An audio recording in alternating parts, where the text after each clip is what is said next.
All right, welcome back to another episode of Open Ranks. I am your host, Henry Park, and my brother Coop actually couldn't make it. He on the flight back home. He was in a training in Dallas, Texas, so he's flying back to DC. He's going to catch up with his lady and his friends and his family. So we gave him the night off and said I could roll with this one.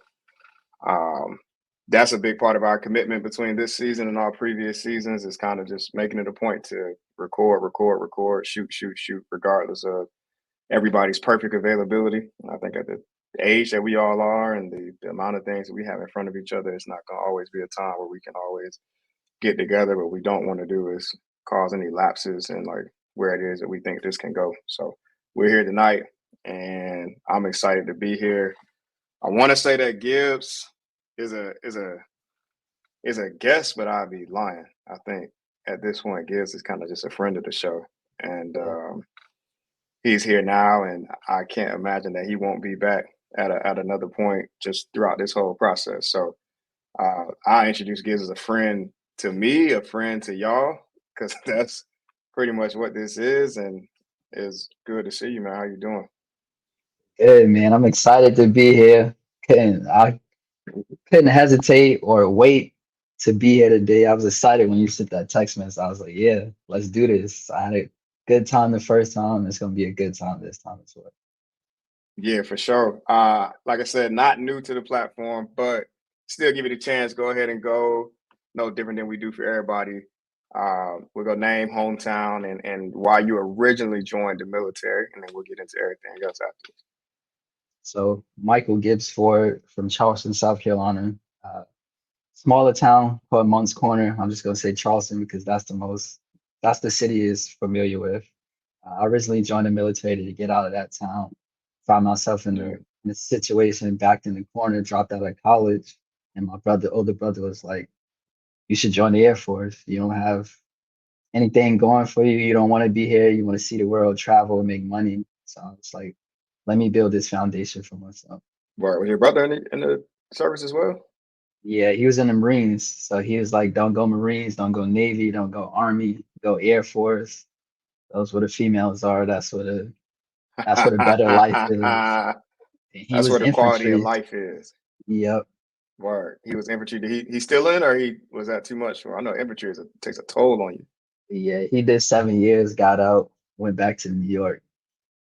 'Cause that's where Word. we're originally from. So I was born in New York, but we moved to South Carolina in '99, early 2000s. So when I was about 5. So my brother say I can't claim New York. I'm a South Carolinian. I mean, I ain't mad at it. I mean, even looking at your logo in the back, you got the Charleston River Dogs back there, Representing. showing them a lot of love. Those were always some good games to go to, I think, just because, I mean, Charleston don't have too many other options. So I think the Yeah. buy-in and support for the River Dogs is outstanding. If you ever see me, I'm always gonna have a Holy City hat on. Yeah. I still got one in my closet. I don't really wear hats in general, but I try to get some, kind of show where I've been, this, that, and the third. But that's what's up. We was just in New York. We was trying to. We invited you way too late to get up there. You won't miss the next one. I'll tell you right now. We talking about going to Houston for the Javante fight whenever they announce the dates and the tickets. That's in June though. So uh, same group of guys. My girl a Javante fan, so she'll probably tag along too. But should be a good time. Put that out there now, so there ain't no last minute shit. And then so when you were enlisted, what AFSC did you hold? Because a lot of things have changed. So, like, give people some context. But when you were enlisted, still in the Air Force, but enlisted in a different capacity now, what AFSC did you hold then, and how did you feel about it? Uh, so I was aircrew flight equipment. We worked on survival equipment in case the aircraft goes down. We was 24/7 operations. We also did customer service uh, for the pilots. They came in, get their helmet and NVGs. They pre-filed them there and headed out on the road. And we also it was customer service to stuff that was pre-positioned on the C-17 like life rafts. So it sucked, as in the workload, because again, 24/7 operations, you'll be on a shift, there'll be one other person, you got a bunch of equipment that goes on a jet. You also got people coming to calling the door, calling like, hey, I need to pick up my stuff. Where you at? Whatever the case may be. But uh, looking at it in retrospect, kind of made me the person I am now because that showed me the tempo of operations. It helped me show me what you need to be as a airman, as in whole concept, doing school, doing volunteer. Just kind of gave me that work ethic to strive for bigger things. Yeah, for sure. C-17, the Globemaster 3, the plane that was at Charleston being where we all met. Also your hometown. As you were going through the process of growing and getting better and being able to better manage career, whole airman and all that stuff, how was it doing that in your hometown? I mean, we talk about it. I think we watch NBA players and football players do everything they can to get back and have an opportunity to kind of play at home. In the military, that's extremely hard to come by. One, just because where you get to go isn't always up to you, and two, because I mean the bases are in such random places. Like probably if you're from Vegas, or I mean, I feel like the odds of landing where your hometown is highly contingent on where you're from, based on where bases are placed. So, It's what hard. was that like? It was a little challenging at first because I also have to juggle two different friend groups. We also got two different Yeah, things going on as a young airman. You kind of yeah, like you kind of scared to do stuff when it's really not that serious. But I also found that I hung out with my military friends way more than my friends from back home. Nothing against yeah, them, but it's different when you wear the uniform because now we all been through the same things. We might come from different backgrounds and stuff, but we easily relate. And that companionship and that morale is strong because like I'm like I met y'all just playing basketball, being at the DFAC, and then we yeah, work in different areas, but we also need each other's help. So it kind of like yeah, you grow fast and you develop bonds strong with military people that you already can relate to, whether from something outside of just a military setting. So it's like basketball all brought all us together because we was all competitive playing outside yeah, yeah, after we eat at the DFAC ain't shit else to do. Or we play football and just like we talking yeah, shit to each other, and then next thing you know, we doing cookouts and stuff like that, and just like shit, I really can relate to these people. I know they got my back at the end of the day. When some of your yeah. high school friends you try to hang out with them and you want better for them, but they not really on that. They really stuck on shit that we was doing. Yeah, and it's hard. I think the gap between you grow up so fast. Like literally, to me, as soon as you put your foot down in basic training, you already like They the thrown gap into the between fire. man, what like who you were and who you have to become, and then the decision of however much of that you choose to hold on to. The longer you're in it, because you're we were talking about on the last episode with Laisha, like that whole process is meant to kind of break you down and reshape you and mold you to a certain extent, and part of that's necessary as it relates to just the way the military is set up and the hierarchy and the way you have to learn to respond to people and things differently than how you've been grown and conditioned to respond to things. And so that breaking down process is necessary. And so right at that moment, the gap between you and the people that you used to know is present, and it only grows wider, I think. And then the opportunity to accomplish, I think, one based on individual pursuit and work ethic and Mhm, desire and drive, and then the fact that the military, to a certain extent, kind of like it's like a treadmill. To me, the military career is like a when you get on the treadmill and turn that on, it's already on, mhm, and at the pace that it goes, I think it's the setting. It starts up at like 2. So if you don't do nothing else, you could stay at a pace of 2 to 3 to 4 on that treadmill walking, and you're gonna go somewhere. And for mhm, for people that are outside, there is no treadmill. There's nothing. There's no conveyor belt to be on to move you from one thing to the next. And then contingent upon your personality, you can take that same treadmill for people like you, or I feel like myself, and pretty much everybody we hung out with. You can go from 2 to 10 and run at the pace you want to. mhm. But either way, you got a destination or movement. Whereas back home, everybody don't have that. So the conversations change as far as like what people are trying to do and how And easy then that may or may not be. another thing too is somebody said it the other day, like I would say like a first lieutenant or whatever the case may be is like sometimes your family stop checking on you because they know you're not available because the military has a precedent to where Yeah. you can't just pick up and go whenever you want to. So just like after a while, Yeah. the it, the distance between y'all start to grow, not because you don't want to be around or it's just the military. You raise your right arm and you did that. You took that oath and that you made that decision. So Yeah. 'Cause I guess your inability to show up sometimes based on what the mission calls for and things of that nature it'll probably just lead to people being like, okay, probably it lead to people probably just assuming like, you know what, he's not going to be able to make it. So you yeah, kind of fall out the routine of them wanting to even invite you to different things. yeah. Yeah, I can see that.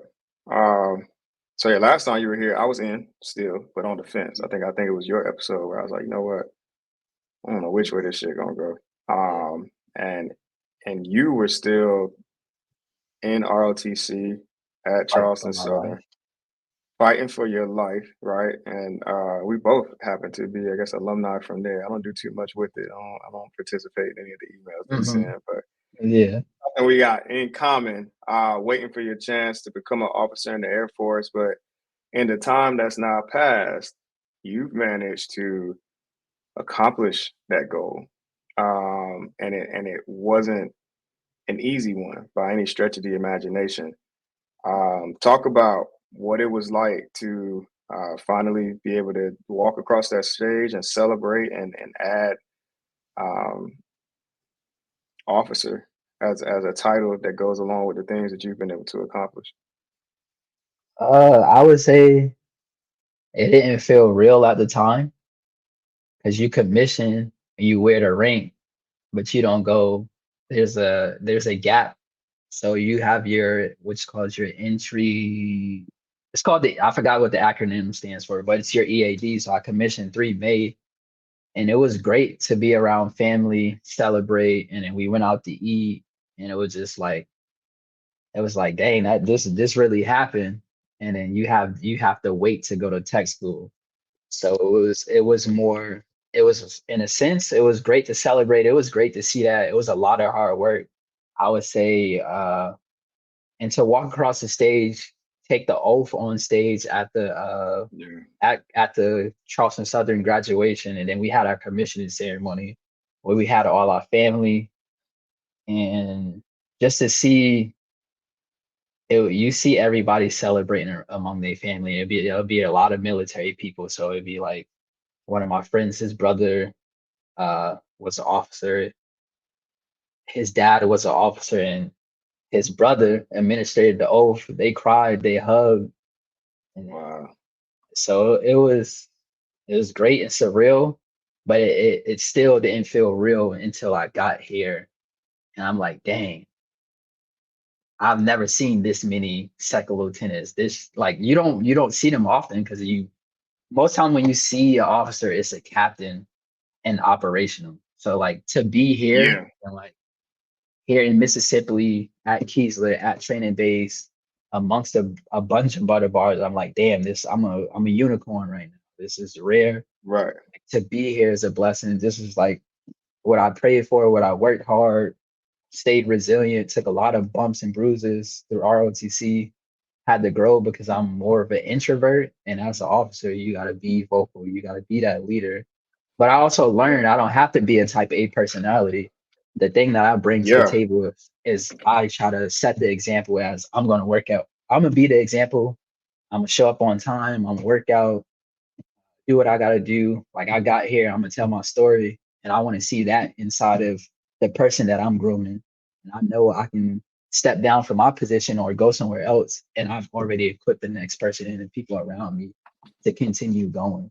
I used to struggle with that. My pops told me really over and over. It was just like I used to think like as different opportunities were coming up, like okay, you run your own shift, you got this many troops, or hit this rank, this, that, and the third. Obviously for you, then crossing now you're a second lieutenant. And now even when I was talking about commissioning with him, I was like, man, I don't think I could do it for real. Like I don't think my personality and like where I naturally fall on the spectrum of attachment to this or that, I don't think I don't know how it will go for me because I know the officers that I meet that I'm inspired by. I know the officers that I meet that I never want to interact with again, and I don't know where my personality fits as far as having the right impact because it's a lot that goes into you're leading a charge.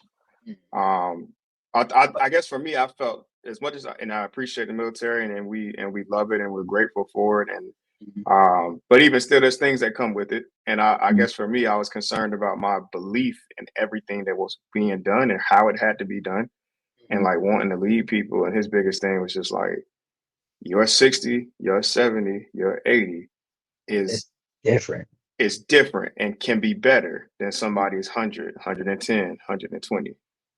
So kind of lose sight and fear not of where you stand Mhm. compared to those other people because who you are and how you are is a It's gap closer.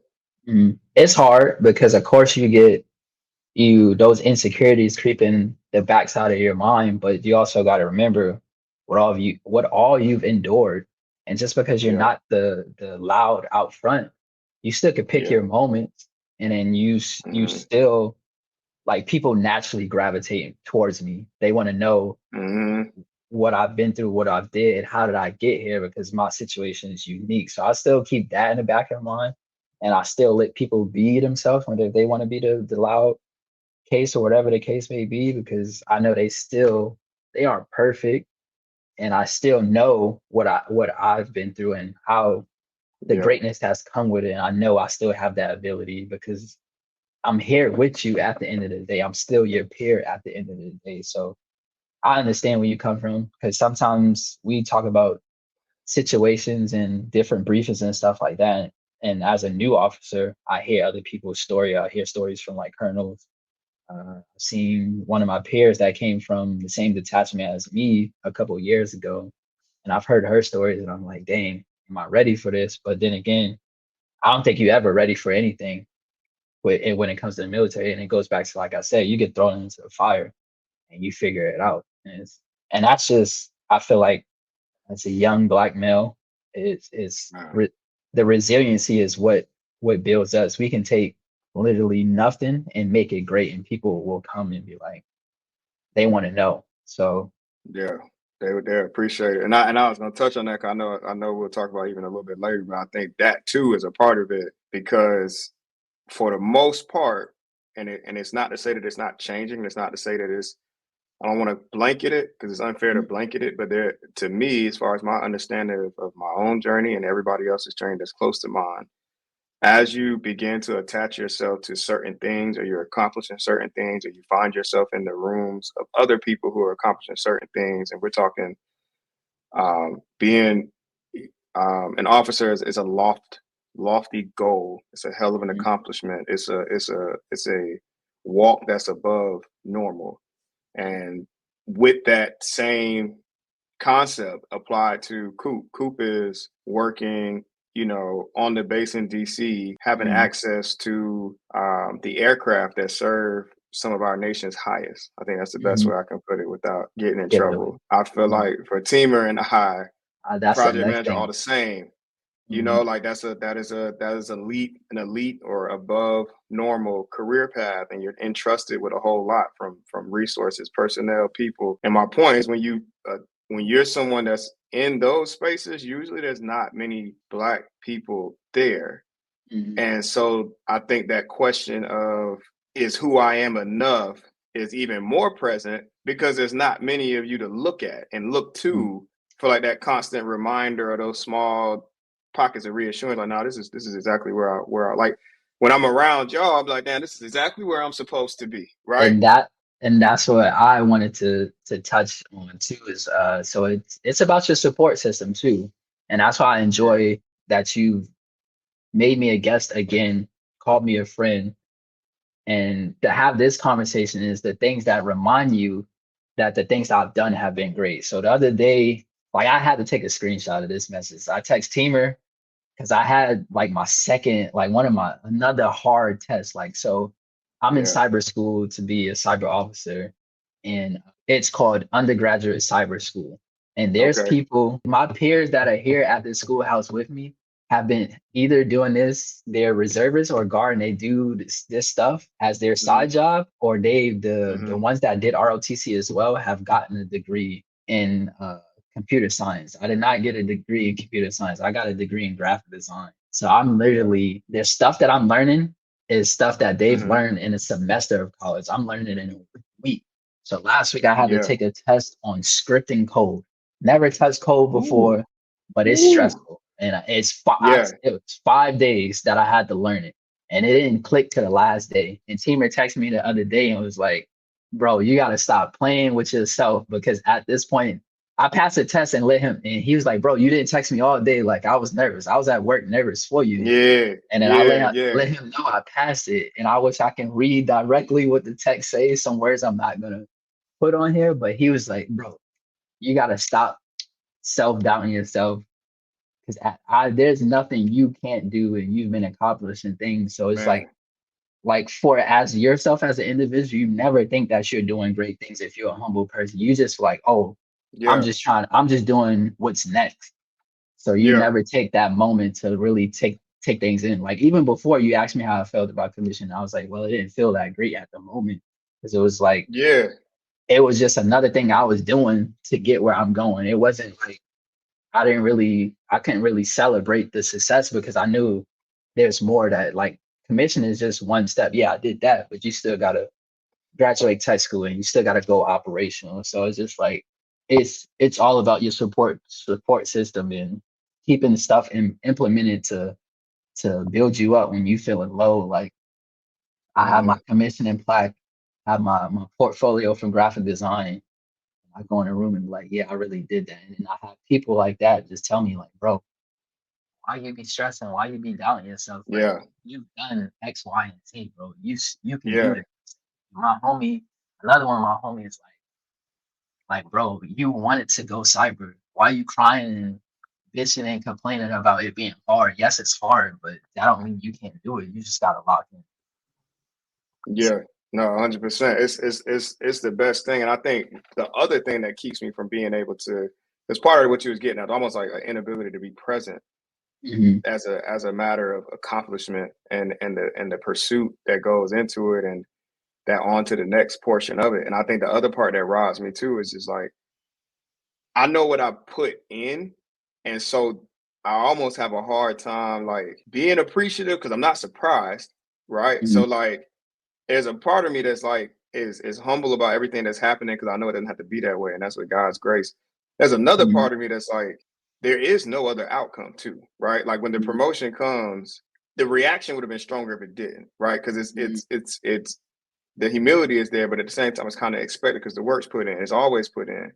No mhm. differently than like I feel like you watch sports enough. It's some niggas hit a game winning shot. You're like, man, I don't know. I don't know how I did that. You know what I'm saying? I'm just glad it went Yeah. in. And then there's other people, you could ask, like Kyrie, or you know, Braun, you ask certain people, Or and Kobe, it's just he like, was no, I work. Yeah, oh, you ask Kobe, my God, you ask Kobe. He's like, I took that shot 10,000 times. So like I'm glad it went in, but also knew it would.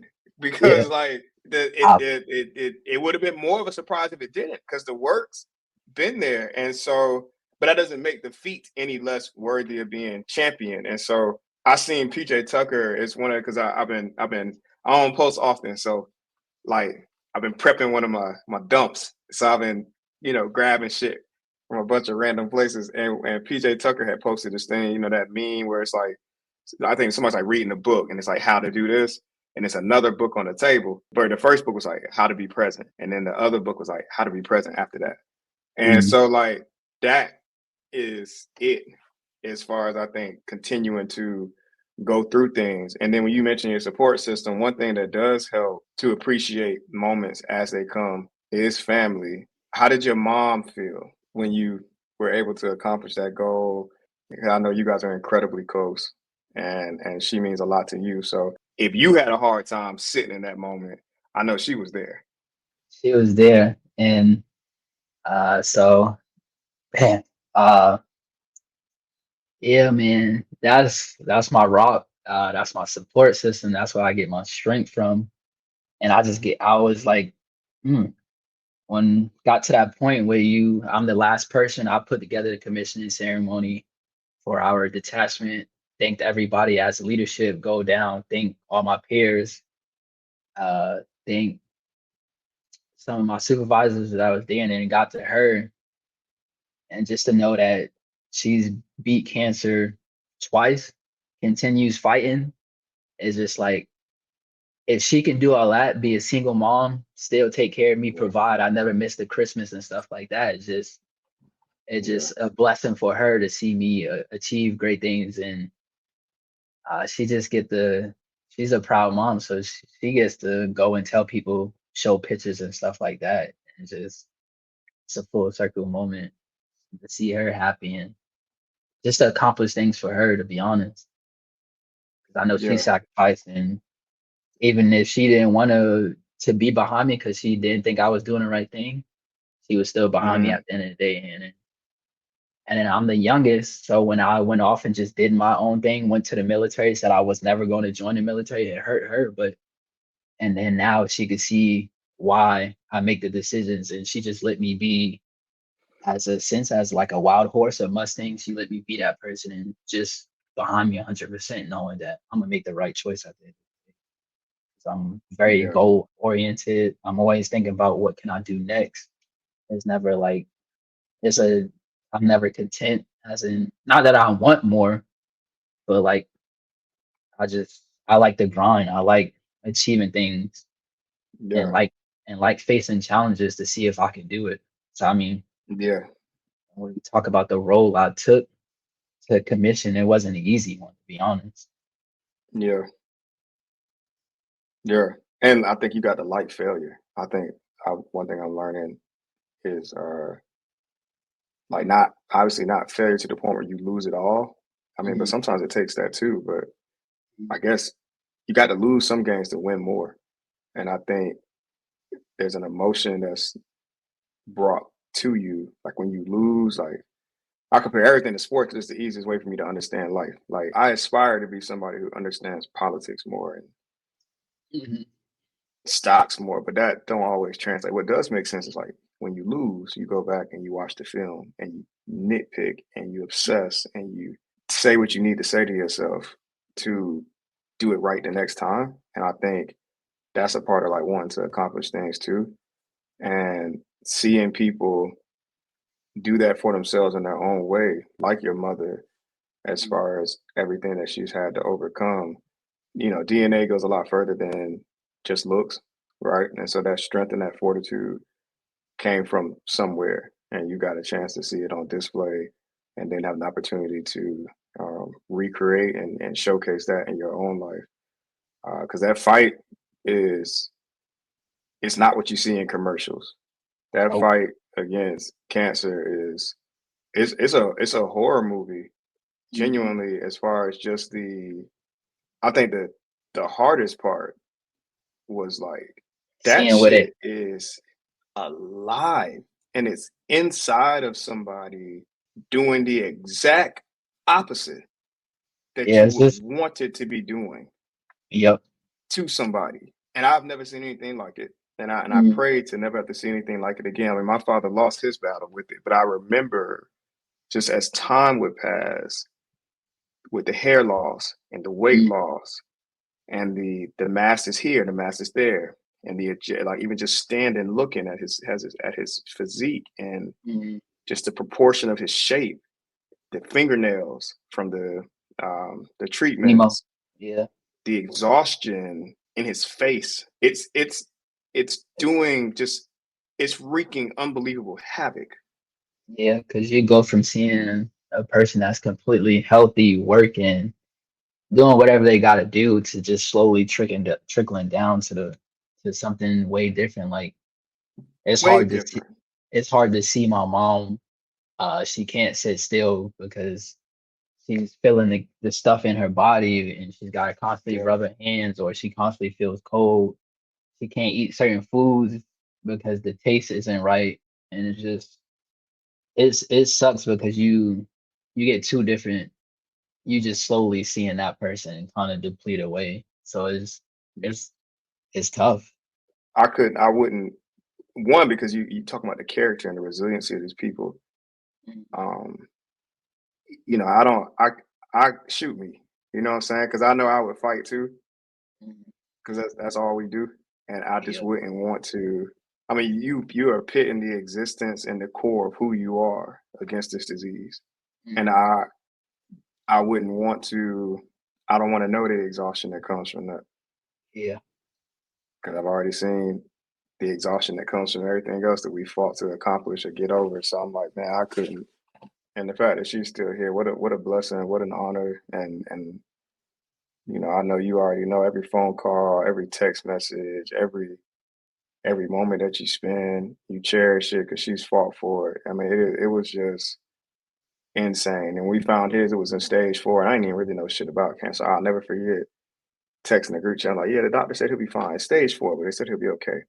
Like, Stage four and is I tough. can imagine, and nobody really said anything back. And I know now why, but like at the time, like looking back, I'm like, shit, I didn't know what we was really up And against, then praying against, and and then your friends don't want to be that not optimistic person and say, yeah, I mean, I yeah, get being like the complete honest person, but damn, you don't you in a group chat too, for one.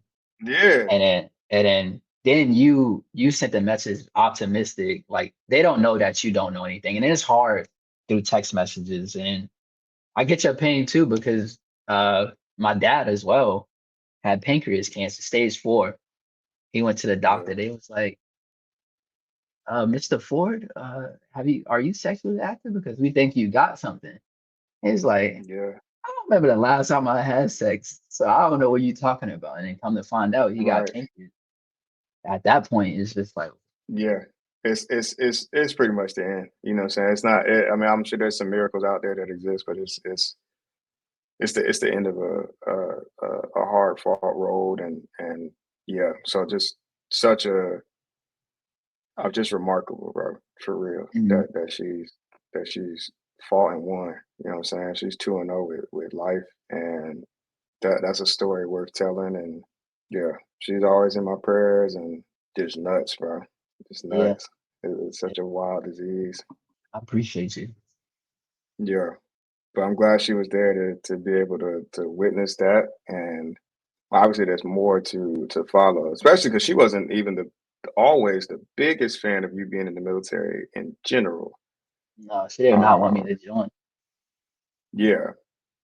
So to see how far you've taken it, and I think all the opportunities that come on the other side of it is just incredible.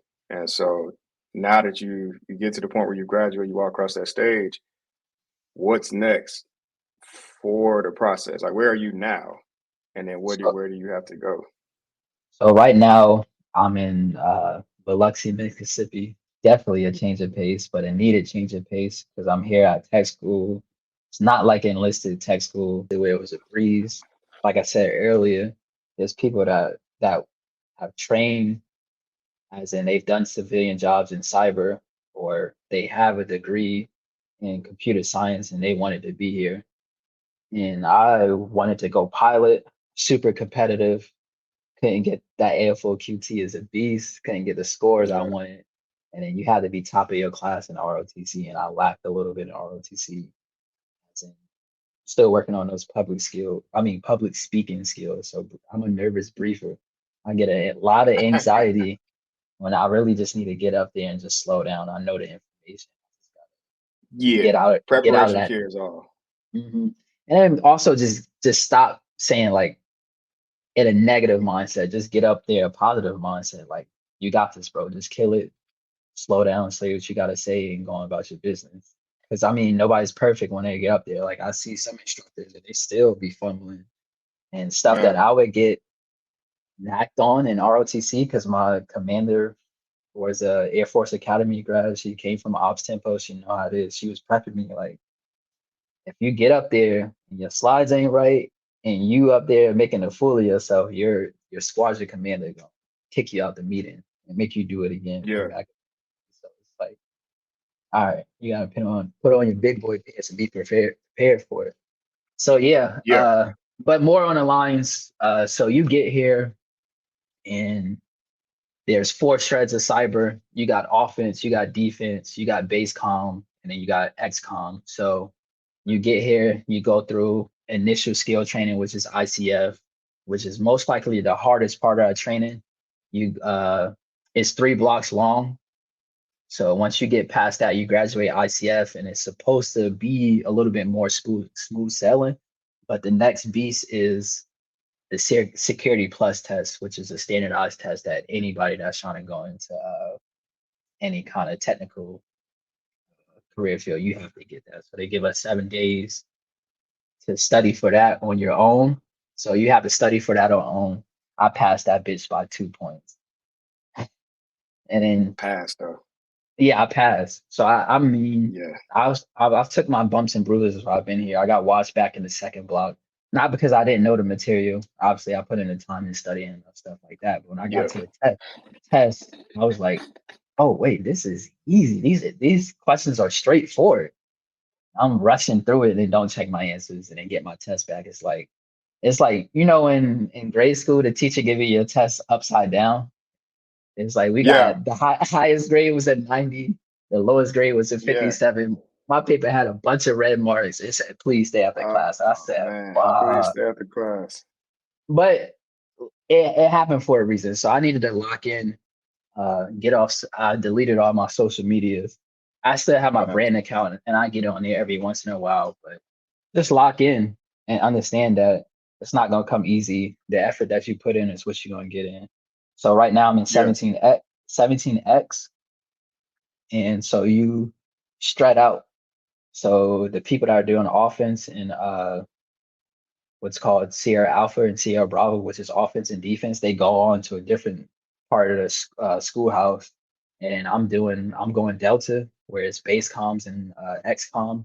XCOM is more like high tempo, more operations, more deployments, more TDYs, and that's where I'm trying to Ooh. go. So I have an interview with the commander in 2 weeks, and I'm going against my peers as well. Whoever else want to go Delta Bravo, and I'll find out.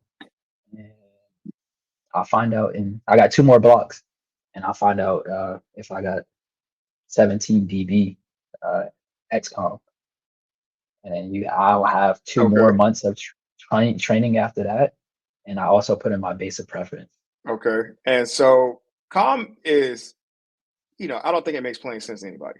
I'm just go ahead and say it. I think people, I work in calm. I work in IT. It's like, okay, cool. Mm-hmm. Uh and then obviously with respect to just military clearance and all that stuff that comes with it.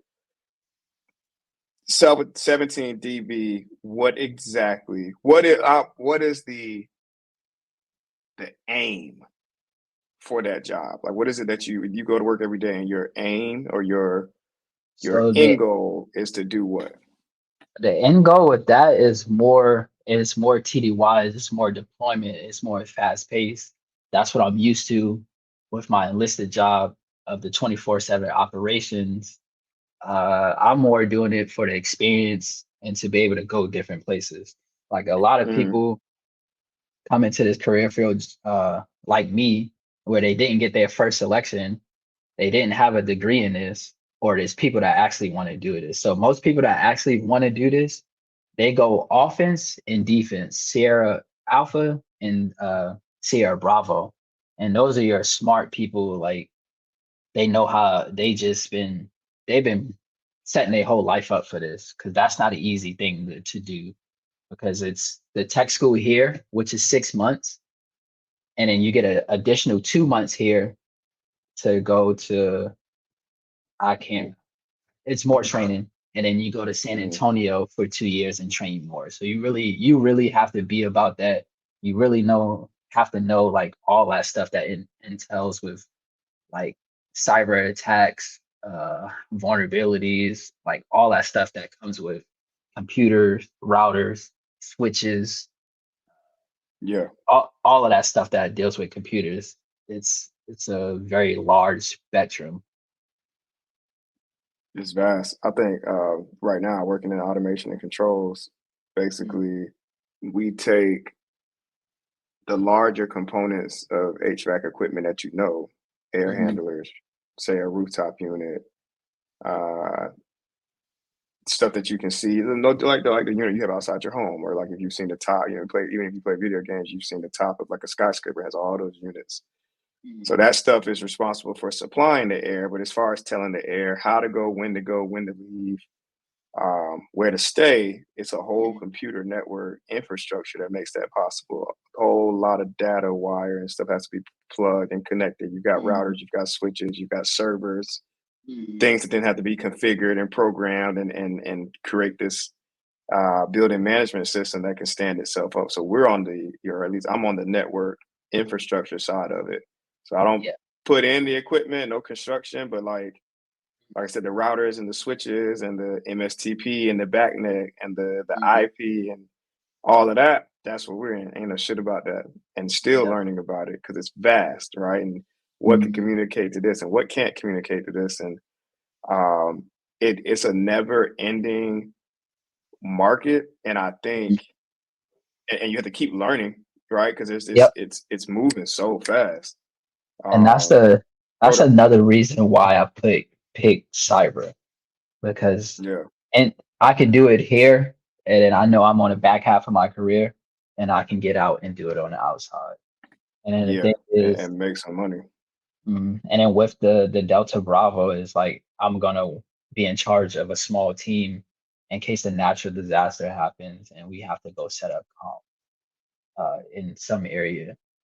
I guess, and so that was the other part of my question. So, like, what's the day job, right? So you got the TDYs and the travel, but when you say offense, what's the day job for that? When you say defense, what's the day job for that? Like, when you go to work, without saying what you can't say, what is it that you sit at your computer and you're doing what?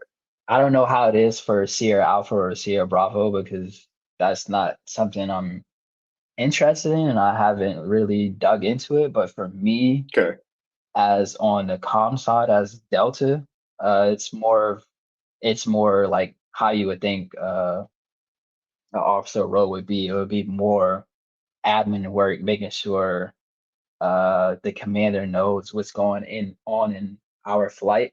So I'll be working with like your senior NCOs when it comes to like those weekly war meetings with your commander mm, and stuff like that. And then if of course if any discipline actions get up to that level where I have to take action, then it's that. So now we're learning more like large scale. So we do a lot of briefings too.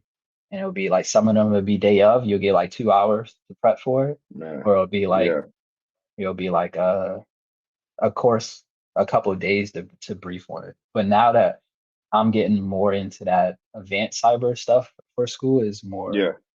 it's more of like stuff that you're going to present to higher leadership so they can understand what's going on and make a decision based on the standards that they've pushed down to your exact flight, I would say. Okay, so you're still basically you have a trade that you're going to specialize in, which is Mhm. the cyber element of it, but then your day job is still surrounding what we know to be true of an officer's existence, where you've got the briefings, you've got the email, you've got the personnel management, Mhm. um, You have to coach the punitive commander. actions if need be. Yeah, still advising the flight chief Mhm. and all of those things. As you're in class and you've got the class part of it, it's just the learning part of it that we all continue to get better at it. Do you feel like as you're sitting there, because you were talking about how you were amongst people who went to school for cyber, Mhm. and so they might have the upper hand, if you will, when it comes to that. Mhm. But you have served already Mhm. and know the end of line of like where these briefs have to go and how this needs to do this and how this command is going to impact that. Like you've seen operational Air Force before, you've been a part of operational Air Force. Do you feel like you have a leg up in what that is and what that's going to be compared to just where the cyber element of it stands? No, because I just put on E5 when I left active duty. So I didn't have to do any briefings or like that. It was more of me just in in charge of a section or in charge of a shift, like Okay. three-man shift or two-man shift. It But then again, it just reminds me like what we've been talking about lately is just like your slides have to be maybe exact to a T because some commanders' preference is a certain way. Hmm. There's might be terms that I might already know compared to my peers, but then Mm. again, I just try not to let things get to me because I know, like I found out I'm at 9 years of service and I only need 11 to retire. And part of me is like, do I ride it out and do active duty where it's like they get on you hard about little things, or do I go reserve where it's way more chill and Only it's need 11 years to retire. yeah, it's What do you crazy, mean by right? that? 20, because 20, I'm at 9 years of service. Oh, you only got 11 years to go. Yeah, Got it. I not, thought not in something had total, not changed in since I total. left. Yeah, Listen, I thought something had changed since I left. What you no, mean? What no, you mean? no, no. There's an That option being to said, retire at 11? I was like, y'all got me fucked up. Wait a minute. no. So I meant Like, to say it as I'm at 9 years of service. I only need 11 more years. So I mean, to, I try to, not. to get that bag. Yeah. So I try not to let things stress me out. Like I know there's people that are probably going to be way more better than as as me at the end of the day, but I know I'm here for a reason, and we at the same table for a reason. So we had to go Yeah. through the same process, and you might have been a little better, but I'm also here, and I'm still gonna. I might be not. I'm not directly competing with you because that's not my personality. Like I'm more focused on Hmm. myself and doing what I gotta do to get through here because I know you just gotta pass at the end of the day.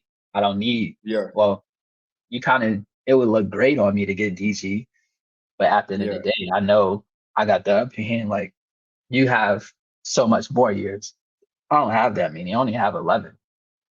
And, Yeah. and I've been in the reserves as well. And I know how the Yeah. lifestyle compares. Money Yeah. might not be the same thing, but I know it's chill in the reserves. Active duty is just like, It's an onslaught. yeah. It's an existence apart from many, for sure. Mm. And it's like, why Um, focus on certain things when it's not that important? Like, why do we do this when this is the overall goal? Like, why get on somebody about their slides not looking the right way when we just need to get the briefing done? yeah. I think that's one thing I appreciate about where I work now. And like I said, my girl's a lawyer. I watch how she works. There's so much emphasis put on what actually needs to be done, and so little emphasis put on what doesn't. And the productivity and the products that are able to be crafted and created because of that is incredible. Like we spend next to no time talking about and part of that is again like the assumption is that everybody comes here because they want to work. But like we don't obviously like we're not who's spending 2 hours talking about how somebody came to work dress wise. We're not, right? That meeting is about how do we serve our customer best. We hope that you would take some pride and come to work or walk into this meeting looking how you would hope to be perceived. That's you. But you're here. Did you bring your contribution to the goal today? Yep. Right? If your hair's not cut, that's your business. You look crazy as hell, but that's not what this meeting is about. And just kind of focusing on what matters and the energy that's created from that. Whereas I feel like active duty can be bunkered down and lost in a bunch of shit that it matters from a standard and uniform standpoint, but from an end of line product that we're pushing out or that we're responsible for protecting, however you want to see it, nah, this shit don't matter that much. In the grand scheme of things. But then again, another thing to it also, it helps me play the game. So it's like take things True. with a grain of salt and look at it for a higher uh, Yeah. from a higher picture and like, all right, I know, like I said, like I know I just need to graduate and I can Yeah. get I just better. need to get out of here. Yeah, Yeah. I just need to get out of here. And then like when we was talking on the phone before, like, the what you had to endure getting out, working 3 jobs, the lifestyle switch that comes from the money that you were making and the consistency of said money that you were making versus I got to work 3 jobs just to keep this, and then naturally the debt that anybody would accrue as a part of that, the amount of stuff that you gave up, put up with, sacrifice, and maneuvered through, you really got no choice but to finish Yeah. because And I you can't you and I can't dwell on little negative things if I'm yeah gonna accomplish these great things. So it's just like I gotta move faster. And like you said, I've been yeah, it was hard going through college and not making that active duty money and then yeah still trying to pay my mortgage, still trying to pay my truck. But hmm it paid off at the end because I mean yeah I was big able to time sell my first home, yeah make six figures, pay off all my debt, put money in online savings, and the goal is just to make six figures again. So it's just yeah like those that's the things that keep me going is those accomplishments again. And yeah just because once you wanting taste it, um, you know it's possible for you. And I think, and again, I'm not saying that this is what should happen to anybody, but I think there's a reality where you say you hit a lick, mm, whatever it is, real estate, I don't care if it's fan duel, whatever it is, that moment where you so oh, I got a large, I just happen to come across a large sum of money, right? And large mm, is relative. It could be 10, 20, 30, 40, 50. It could be 5,000, whatever it is that's relative, that's large to you. And you'll fuck around. You might fuck around and blow it.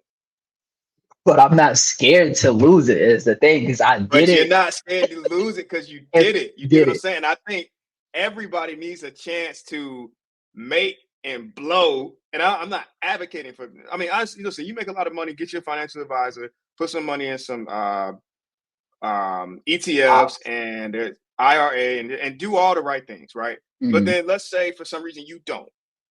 I get a big ticket and I lost it. The one thing that you know is for whatever reason, God thinks that you deserve that. And it will mm, come again. And I think everybody deserves a chance to get 10 and blow 10 and be like, fuck. And then wait a minute, now I gotta go back to the drawing board. I can get 10 again. Now I'm gonna get 20. When I get this 20, when I get my hands on this next, you know what I'm saying? On this next bag, I'm gonna hold on to it. I think everybody who wants to do great things needs to do that. Possibly. Or you could just be great the whole time. But I'm one that finds value, like like I was saying earlier, I find value in losing the game mm. because I might not watch the film the same way if every time if I'm always making the right choices and everything just always works out for me. I might not. It might take too long for that introspect to come for me, and And and so like I find value in that. that hunger make you I mean that failure make you hungry too. And it's just like Yeah, I feel like life is like how NBA players talk about that playoff atmosphere. They like, damn, yeah, I did it. I gotta do that again because that's yeah. different. And That's to be different. on that Now stage that and I've been to the playoffs, I can't. I don't want to be in Cancun in May. I ain't trying to be there. I don't want to be there with my wife. I don't want to be there with my kids. I don't want to be there at all because I know that it's other niggas out here still playing, still competing, Mhm, and competing at a different level. I want to taste that as many times as I can, for sure, mhm. for sure. No more stop planning vacations in April because I don't want to be there. I want to be even if we in the play in. I want to That's play for the something. yep. Yeah, I want to step it up. So no, I think that's a imperative aspect of just growth and accomplishment. And so once you are able to, you say you put in your BOP, so you say you graduate, you get through your process. Mhm. Being home has been such a huge part of your military story and experience, while also coupled with the reality of wanting to travel and do different things. So when you filled out your BOP, what did you put on there? And in what order did you go about it? So I haven't filled it out yet. I filled that out in like 2 weeks, but when I do, it's all Yeah. overseas. I'm not even lying to you. It's All Germany, it's overseas. England, it's Italy, Yeah. it's Spain. It's Yeah. not gonna be Korea. I'm not gonna hold you because that's Yeah, for pure sure. I ain't exercise. no issue with that. Yeah, it's pure exercises, and that's just for a young like 22-year-old, somebody that likes to party and stuff. Like I'm over that. I'm more Yeah. my money is going towards shoes, Clothes, like Yeah. my want for being successful in life is not.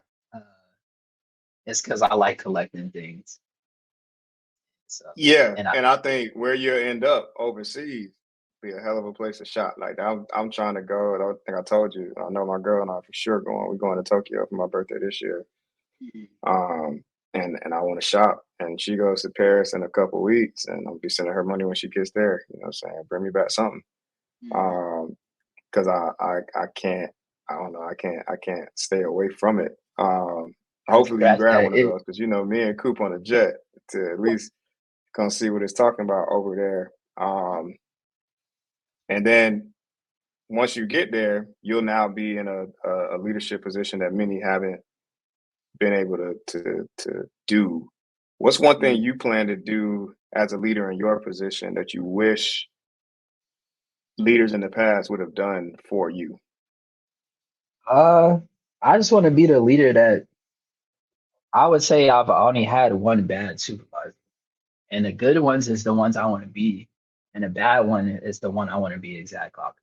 But I've always been Yeah, one of the questions I've been marinating on because when I have that interview with my commander is your leadership style. And like I said, I'm more introverted, but I know people right. naturally gravitate towards me and I know people feel home around me. I'm more of a people person. I like to talk to people on a one-on-one Yeah, level, get to know them, pick their yeah, mind, know their goals, know their strengths, know their weaknesses. So I model my leadership uh, philosophy or how I do it in a mentor aspect. So I just want to build up the next person. I know I feel like I got here by accident, but not by accident, as in this wasn't the plan to go military, but now I'm here and I took a lot of bumps and bruises, but I on stood on business, as they say, as in and yeah, and stuck with it. And I didn't take no from an answer. I mean, people might have told me like you can't do it, blah blah blah. But at the end of the day, I was gonna go get it regardless because the thing about me is so when I joined the military, I didn't think I wanted to do it anymore. For that first 2 years was rough. I was the youngest airman in hell my yeah. shop. The military environment is different. They was shitting on me. Like I remember my shop chief pulled me in, came into the helmet section, was like, "Hey, come here, follow me," and made me clean the bathroom by myself, the men's bathroom by myself. Ooh, And then my first supervisor was just ooh, bipolar. He was low key racist, and he would say yeah, borderline stuff. Nothing I could do but yeah. just laugh it off, I guess, which isn't the right thing to do. But it's like But I don't know. The it's military was it's part toxic of at the it. time. Yeah. Yeah. So Do I, you feel like the racism and the difficulty? Because my next question was going to be, how important is this opportunity as a black man? Because I was looking up some statistics, and there's not um, many black this officers, is males. it's not many black officer males. Probably, I mean, males or females, really, but not at all. I think I was looking up some statistics even prior to us jumping on here, and as early as this is probably like as recent as 2018, but the numbers probably went up, but the scale is probably relative, where it was like only 6% of Mhm. roughly 35,000 officers are black in the United States Air Force. So, I guess my two-part question as it relates to being a black officer in the Air Force, because you touched on racism, environment-wise, do you think the officer environment is harsher or more or filled with more microaggressions or anything to that effect versus enlisted? And then how do you feel about just having this opportunity to be a black officer in general? In general, it's great because it's like you setting a bar, you setting a precedent, and then plus I'm like the first officer in my family, so that's even crazier. Yeah, And it's showing people that it can be done. And it might not be easy, yeah. but I mean, I'm in a group chat with two other dudes. Well, one of them, Cannon. I chop it up Oh with yeah, all the time. He is CSU grad. He the one that told me to do it. Well, when I was inquiring about it, he's the one that put me on game. He was like, it's really not that hard. You just go up there and do an interview. So I mean, we chop it up, talk about it. We talk about life stuff, selling yeah, houses, where we are, TSP and stuff like that. So it's like yeah, you just got to find those people and gravitate gravitate towards them and just get those Kind of stay nuggets out the or way, make keys. it happen. And then Yeah, I try not to let stuff bother me because I mean, obviously, it's stuff that's gonna happen, or you're gonna feel some type of way. You're gonna feel like it's catered towards a race, and yeah, I feel like there's still, hate to say it, but there's still white men that get empowered just from leadership roles.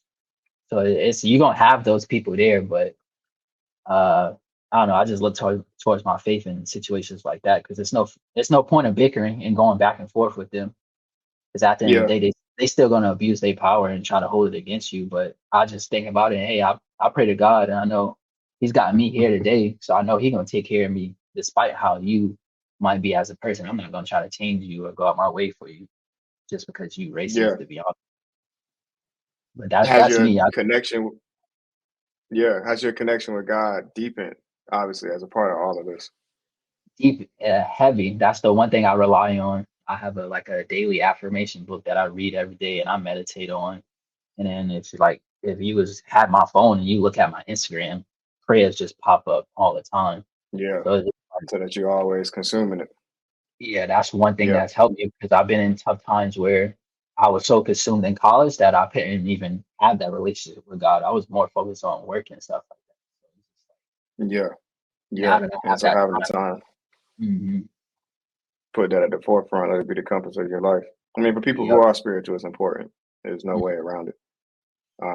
And even if you're not, there's something out there beyond you that's working in your favor.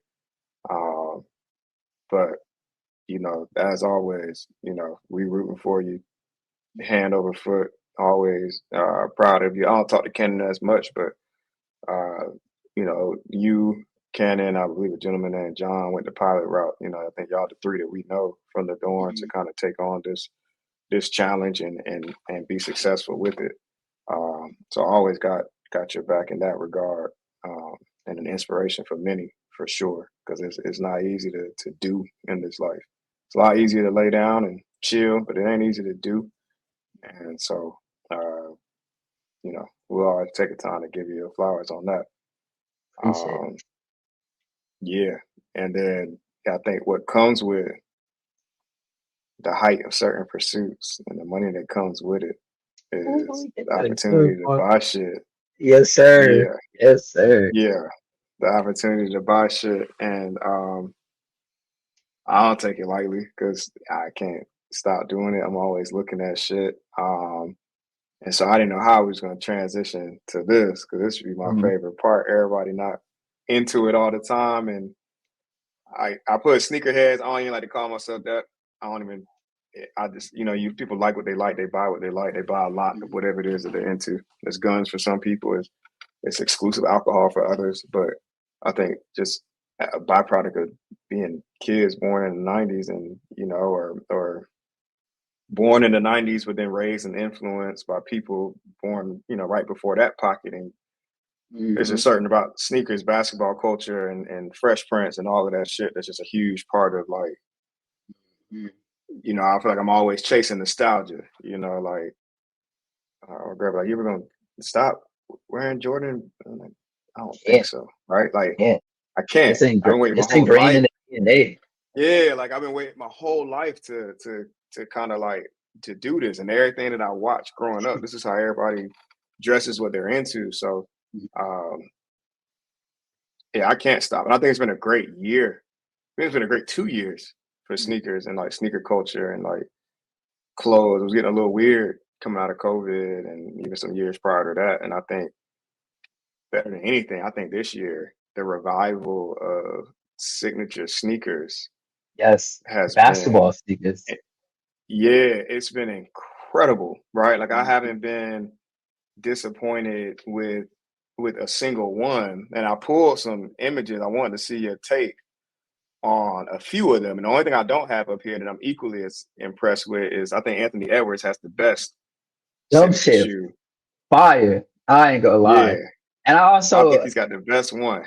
the one I would just I haven't worn them, but I've seen it. I'm like, God, they really did their thing. Like Adidas is starting to they get back on it. And I would say like the design of the new James Harden, just I the got that look one of it.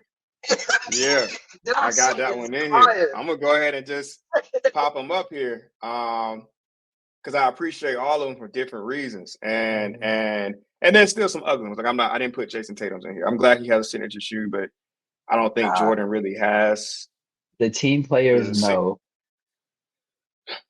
I don't think they have it. But I'll start with, for me, I think Devin Booker's shoe was incredible. One, because it's Nike has had a hard time. I think just speaking of the culture that we come from, as far as like the importance of basketball shoes in culture, I think Mhm. they've had a hard time um, finding closing that gap between shoes that you wear on the court, shoes that you wear off the court. Right? I'm not wearing LeBrons with jeans. We did. It was, that maybe That was a seven through run. 10 run. That was a run, right? 7, 8, 9, 10. It was a lot of dope colorways that came in that. And then after that, it was kind of hard. I think we love Kobe to death.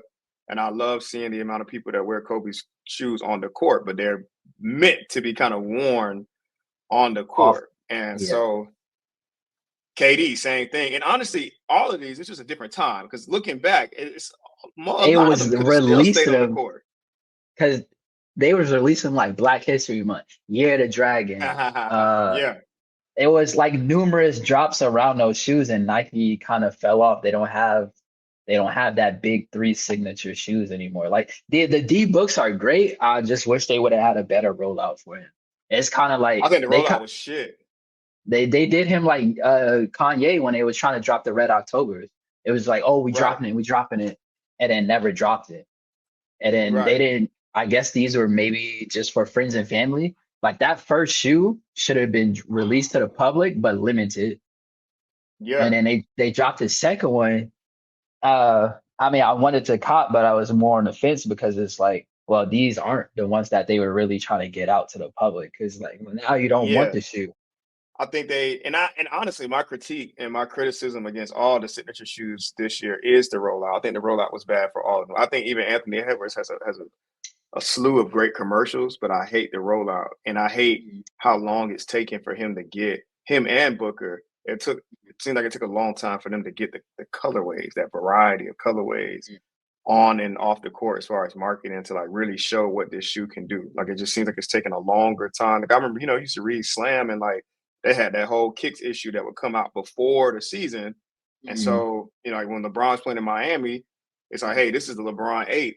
This is the bread colorway. Before that, the South Beach colorways dropped the summer that he got there. So it's like it was so much build up and anticipation leading up into the season. Then when the season came, he was rocking different PEs every other night. And yeah. so you just get this whole like, oh shit. And then the playoff version of the shoe would drop. And it's just a Yep. year of like When we gonna get engagement. these? Yeah. And keep Right. people talking about your shoe. All year. And that's another thing too. Ooh, what was I about to say? I was about to say something, but go ahead, go ahead. Yeah, that's what I don't like. That's what I don't like. I feel like it's taking way too long to really unpack what the Devin Booker shoe is, because it has unbelievable potential to me. And they stopped catering towards. So I read a thing that the reason why they dropped Yeezy, and it was like they felt like the shoe wasn't not technology to better like performance and stuff like that. And that's what they're trying to say, that that's their whole brand, and that's why they dropped them from Nike. And it's just like, yeah, I get that, but then also like people, you're only catering to sports when you do stuff like that. There's people that generally just love sneakers. And Yeah, if you make the shoe about just being a shoe, like how the Kobe's and stuff was, and LeBron's and the KD's was coming out, then fire. you wouldn't have had that drop off. It still would have been booming if you would have did the same thing with the new players like Devin Booker. Yeah, no, 100%. Because this shoe is a Tom Sachs element to it. Because that's my go-to work shoe. The brown Tom Sachs, low top. I forgot what he called them. It's a Nike shoes, brown. What do you call them? Uh, Brown. Let's see. Google. Anything. I'm gonna do Tom Sachs brown shoe. I guess he just calls it the Nike Craft General Purpose shoe. Oh yeah. Um, yeah, It was I know what you're talking about. The first one was dope as fuck, and the first one sold out fast, and then I was gonna get the second one, couldn't get the second one because it sold. It was just yeah, a generic shoe very from some plain. old white dude that was just like, I just want something comfortable. And that's what Every this day. is. And it would have boomed just like that if you would have marketed just like you marketed that shoe. Yeah, because people would have liked it, and I don't think all the criticism would have existed. Because I like a lot of things, like the texture on this one. I like Mhm. the book pages and that back tab, that heel tab that you use to put your feet on. Like I think it Yep. was a lot of details that were Go worthwhile. And unnoticed. then dog, and then PJ Tucker's. I don't know if you saw like the I Kentucky versus see. Duke or Kentucky versus Texas Longhorns edition Oh, that he I had. mm-mm. Fire. Man, I'm trying to see if I can pull it up. Let's see. And that makes me think of, have you seen the low top fours, the Niger Sylvesters that he about to Oh come my out? goodness. The green ones, Oh, yeah. yes. Fire. Yeah. Let me see. So this is Oh, the the all leather go crazy. yeah, so this is PJ Tucker's one of his PEs for the Devin Booker shoe. So it's the University Texas Longhorns versus Kentucky, which is the school that obviously Devin Booker went to. And so Mhm. it's supposed to be like one shoe versus the other. So I'm just like the possibilities with the right rollout were nuts. They just butchered it. But shout out to Devin. Hopefully they don't move too far away from this into the second one. I hate when they do a shitty rollout and then it's like I think Tatum on his third signature shoe. I ain't feel like we had time to live with either pair. So I hope the rollout is slows down and they focus back on the storytelling. Mhm. I had these up next. I thought these were killer. Uh, I don't know how I feel about the Jaws. you don't know how you feel about the Jaws? It's tough. That's tough. What didn't do it for you? It was when they first came out, can't remember what shoe they reminded me of, but they reminded me of a shoe. Okay, And it was just, that you I don't know, weren't a fan of. weren't a fan. Well, it just seemed like they just made his shoe based on another shoe in my sense. And they didn't make it Mm. more tailored to him as a player. So it's just like, all right, cool, y'all got a shoe. And that was kind of it. Like so, maybe it was like missing some depth to it or some real Yeah. intent. Because You like you said go with the ahead. Devin Booker, it plays on the whole D book thing. It has the pages. It has like chapter one, like Hmm. and then if you look at anybody's shoe, it has stuff that ties it to that exact player. And it's not Hmm. many. Maybe I haven't seen the shoe in person, but it's not really any telling signs. And they gave him a dope rollout. He had the They did whole give Ja a good rollout. Yeah, he had the whole they did. snow theme thing out Yep. of nowhere. We didn't even know he had a shoe. There was no hints that he had a shoe coming. It came out of nowhere, and he's Yeah. like, "Oh shoot, he got a shoe." So Yeah. it's like, I agree with you. They did a good job with his, and especially because it came right on the heels of Kyrie getting dropped. hmm Um, and then out of nowhere, Jaws got a shoe, and yeah, I remember the snow thing. I remember the Swarovski collaboration that came with it. Remember they had the commercial him driving his Charger back and forth to the gym. So hmm yeah, I think they did a really good job with his rollout. And we'll see what the second one. I think even with his, like I'm glad that they just been focusing on pumping out good colorways, and then hmm hopefully we won't see another shoe until he gets to come back on the court and kind of stay for a while so we can really live with this one because he had a lot of cool PEs and stuff that came out as yeah. well. Speaking of So Kyrie getting dropped, he then goes to Anta where he gets a ridiculous opportunity to be the creative director and has his own brand, kind of in Jordan, Wade, Lee Ming fashion. mhm. Um, this is his debut signature. How'd you feel when you saw it? It's just hard because we know the hype of what he had with Nike, like performance wise, people loved his shoes, and they did a lot. Like he had the SpongeBob, he had the Patrick ones, Black History. It's just it's just hard to look at this shoe the same when you know like what they Really? did. Yeah. So I mean, it's probably a great shoe. I haven't looked at many of them.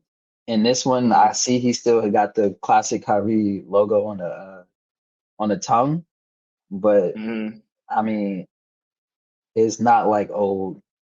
I guess that's where the phrase back in my day. I wouldn't Yeah. wear these Yeah. off the court just Yeah.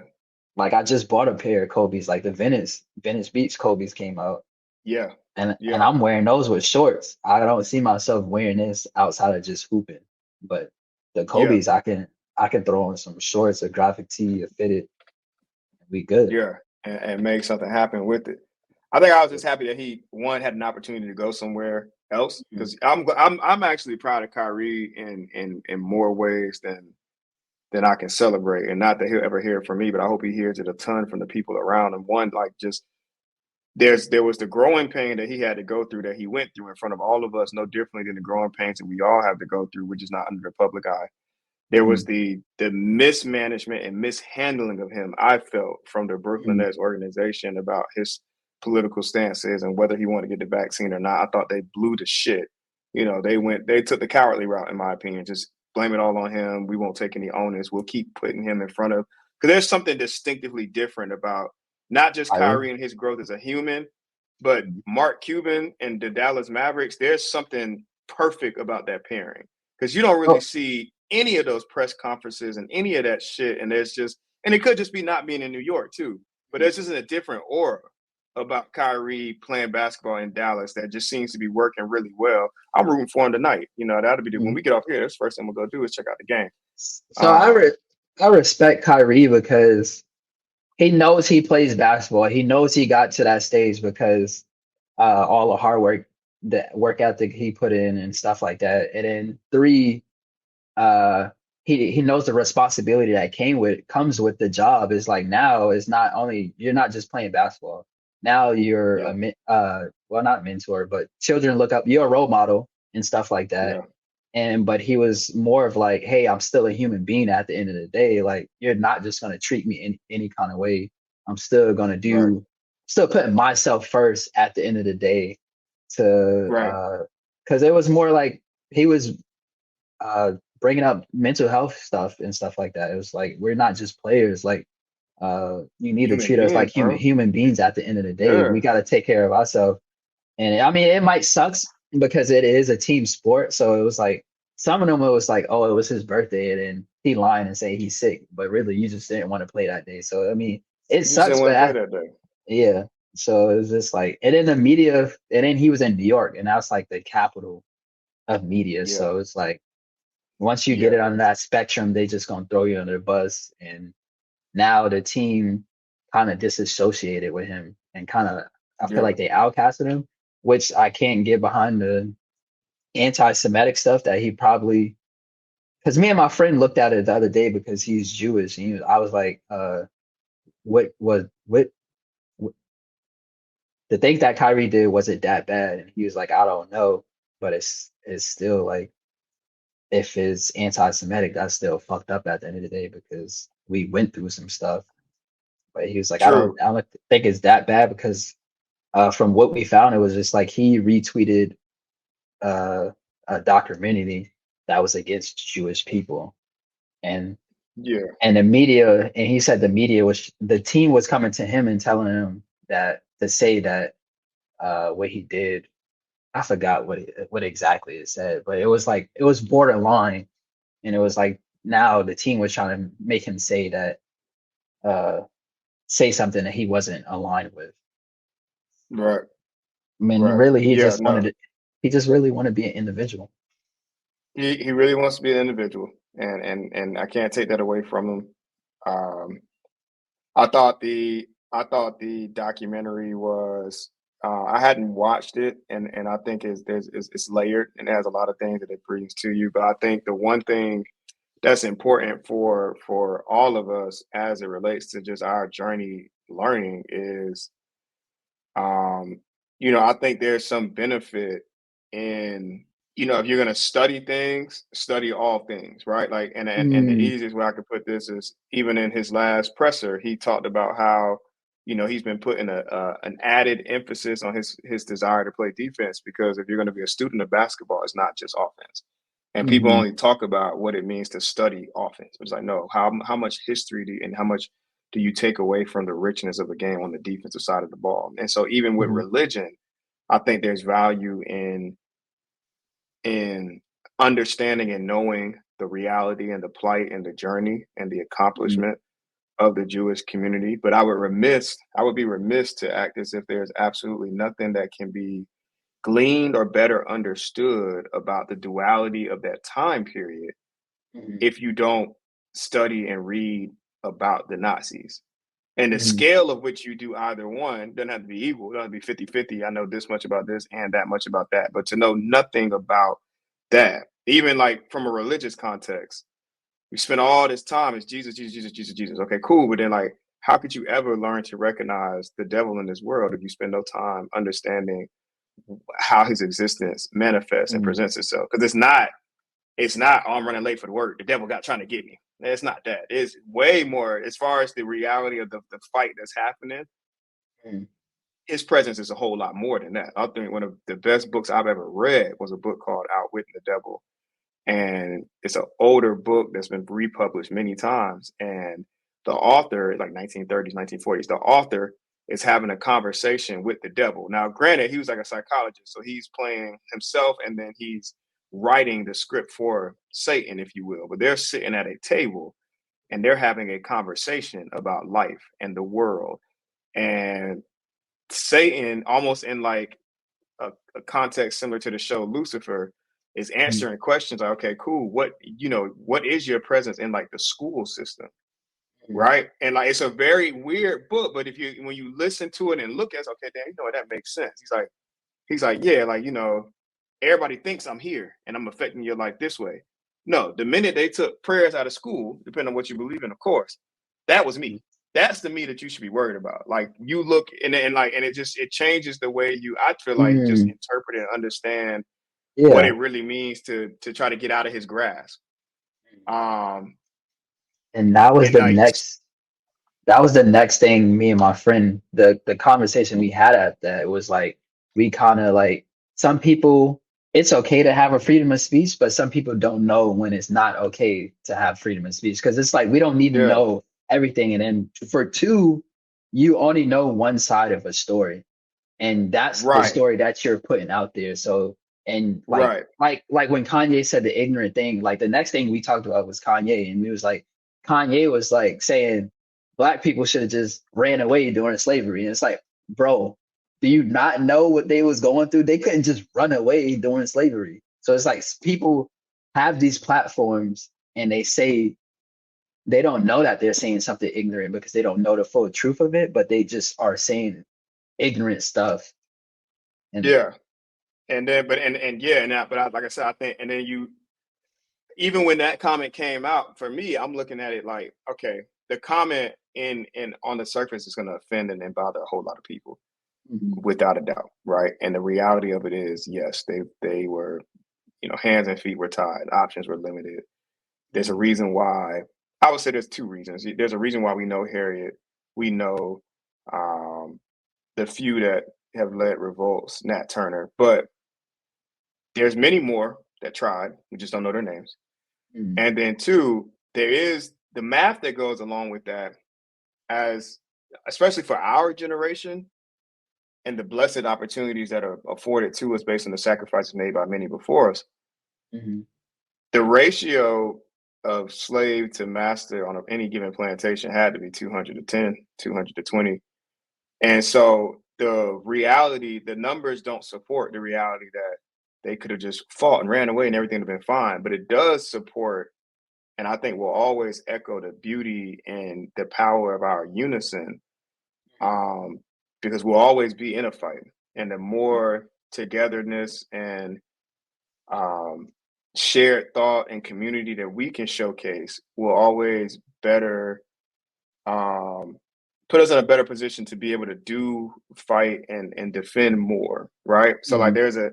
there's like a large ignorance to what he said and the triteness of it, but Mhm. then I don't know. I just there's a deeper reality where it's like maybe like the black as we talk about spending money on shoes and shit, the Mhm. black community spends more than any community ever, right? And so it's like with that, and I think even J.R. Smith talked about like all the money he spent at the strip club that he could have been investing in communities and doing this, that, and the third. Like Mhm. there's always going to be a time where we focus on the amount of us that are any given time, and not talking about like, okay, you know what? There's not that many black millionaires, but for the amount of black millionaires there are, that 200 to 12, can we come together and win? Is there a way to Mhm. win, or can we think about that more? It's easy to just be like, man, ain't enough black millionaires. You're right, right, and then it's easy to say like, them niggas could have never ran away, and you're right, true, but just on the the slight chance of just focusing on the community aspect of it, is there a reality where, despite how daunting things can be, can we get more done together? And I hope I ain't talking to Kanye. I hope that could have been a part, maybe, of what he Mhm. was getting across in the worst way imaginable, right? Mhm. And that's why I'd be like, it's so much beauty in just like studying so many different things and so many different angles and so many different perspectives, Mhm. um, to keep it balanced to a certain extent. And then Um, but we're social creatures yeah, too. So yeah, 100%. So I love Kyrie, man. I love what he's doing with Luca. Um, he has a lot of women on his team producing this shoe, and so I like that too. There's a lot of mhm. they do like a behind the scenes and like some of the creative direction and material sourcing and stuff like that. There's a lot of women involved in that, so I Didn't think know that's that. really dope. Yeah, Fire, we talked about this. Unbelievable. fire. I just the shape, the details, the simplicity but futuristic pockets of it. I didn't snag an image of the low top, but it's nuts. Like shout out to Adidas for this, and you mentioned, Those is um, hard. I don't care what nobody say. and this probably ain't even the best colorway to even show all the detail that exists, but this is crazy, and I think his rollout sucked too. I don't feel like they were available for purchase till like 2 months ago. Yeah, I didn't know you could purchase them. To be honest, Yeah, and so the only reason I I saw think them was because of tweet. yeah, because it got to a point where everybody was talking about like, nah, these is hard, and I think the ones before this was hard too. The sevens were really cool, Mhm. really unique. So yeah, shout out to Adidas. Um, I got Austin Reeves in here just because Oh, these kind of fire to me too. did you see the And first ones that was like green, blue? It looked like a yeah, Nerf. Don't I yeah. wanted them shit, but how do you? I don't. I gotta start. I have no idea how to get his. I don't know how to get Kyrie's. I don't know how to get, D'Angelo Russell. I think it's the front man for Dwayne Wade's leading. I don't know how to get those when I see a dope colorway. But I mean, I'm glad that so many guys are taking advantage of the opportunity to be able to have a signature shoe, whether it's with the line that we know or we don't know, and just kind of adding a lot of variety Mhm. to the sneaker market.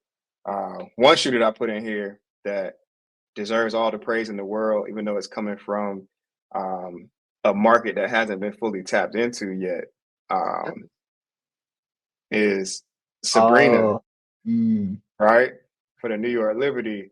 Her signature shoe is nuts to me. Um, the first ones was hard. Arguably, yeah, arguably the best low top sneaker since Kobe. I think this one here is in honor of his Bruce Lee colorways. And so um, Shout out to Caitlin shout out to Clark. her. Yeah, Caitlin Clark just got another one. Obviously, we hope Aja Wilson is able to secure herself a signature shoe as well.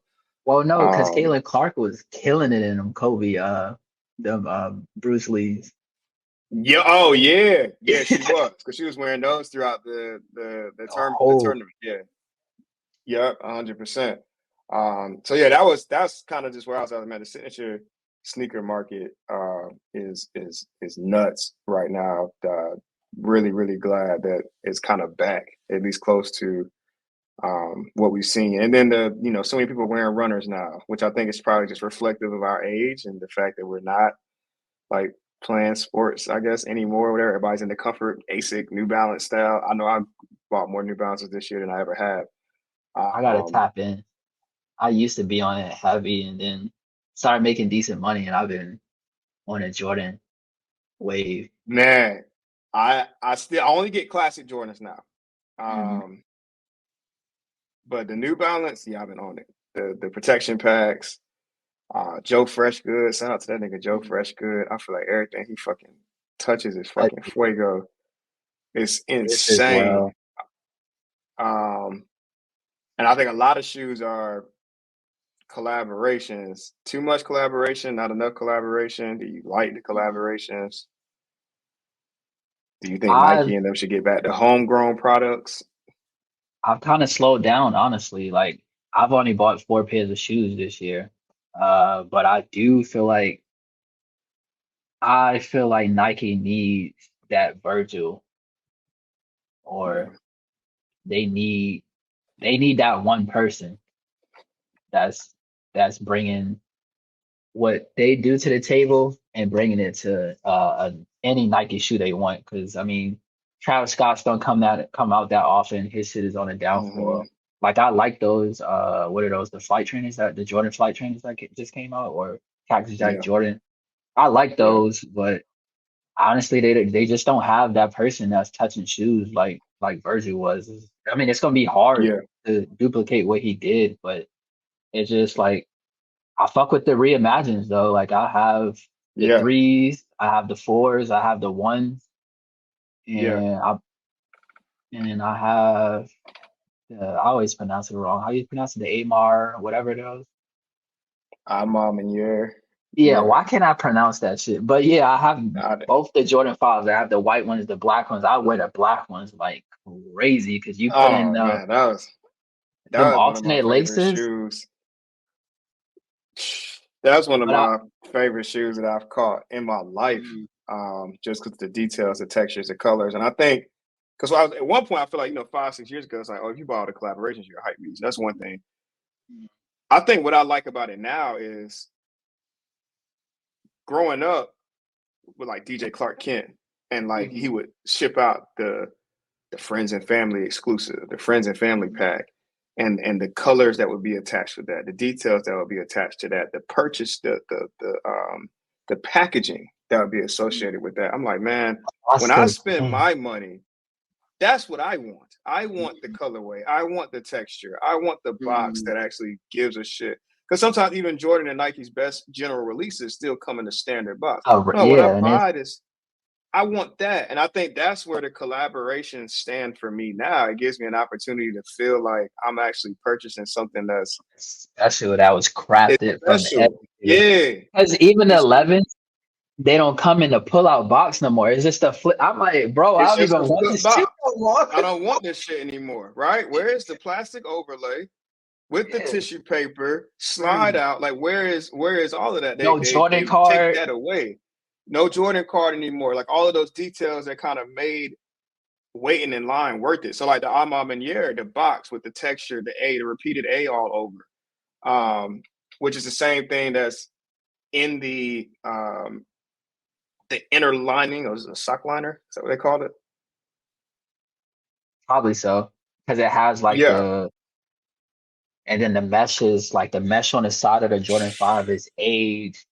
They got the A's on the inside, the sock line, the inside, the like the tongue and stuff like that, and the 3M on the tongue. One Oh got man. the Jordan side, and the inside has the signature of the brand, and on the other one it has the Jordan tag upside down. It's just like there's so many intricate small things, and like the box is covered in plastic little A's, where it's like the box is actually suede, but those A's is a plastic on it, like a plastic. I don't. It's like embezzled or embossed. I don't know the exact term for it, but Right. it's just Right. like you said, like it. You get so much value because like you go through a process. You looking at the box like dang, the box like dang, the crazy details. You open it up, you looking at the tissue paper like oh, they still got stuff on here. Then you actually get to the shoe, and with that shoe, you get three different laces. You get the black that Come on comes now. with it, you get the white, Come on now. and you get the off white. And you put that off white in there, and it just pops on the shoe. It's like the all black suede, and you got some cream. laces that just pop out, and everybody just like when you walk in a room with them shoes, everybody looking at your feet like, "Hey, what's your hard?" Them shits is tough. I think I lost you on Hmm. the video. Yeah. Well, it's It, catching up now, but I can't. So yeah, the I'm in yours crazy. The Joe Fresh good. I got the pair that just dropped. They're brown and pink. The silver box with the spray paint on the top lid, crazy. The belly inspired joints. I got those black and white, crazy. And so like I said, just the packaging and the whole feel is like this is what I want to spend my money on. Um, and Joe, with Virgil gone, I think Joe somewhere between Joe, maybe Teddy Santis, Mhm. some of the best storytellers in sneakers, right now. Um, so yeah, it's there's a lot to unpack. Hopefully, like I said, once you get where you're going, I hope next time we catch up, you bought a whole lot more. Mhm. Because it's But a whole lot up there. and then I also did upgrade my collection.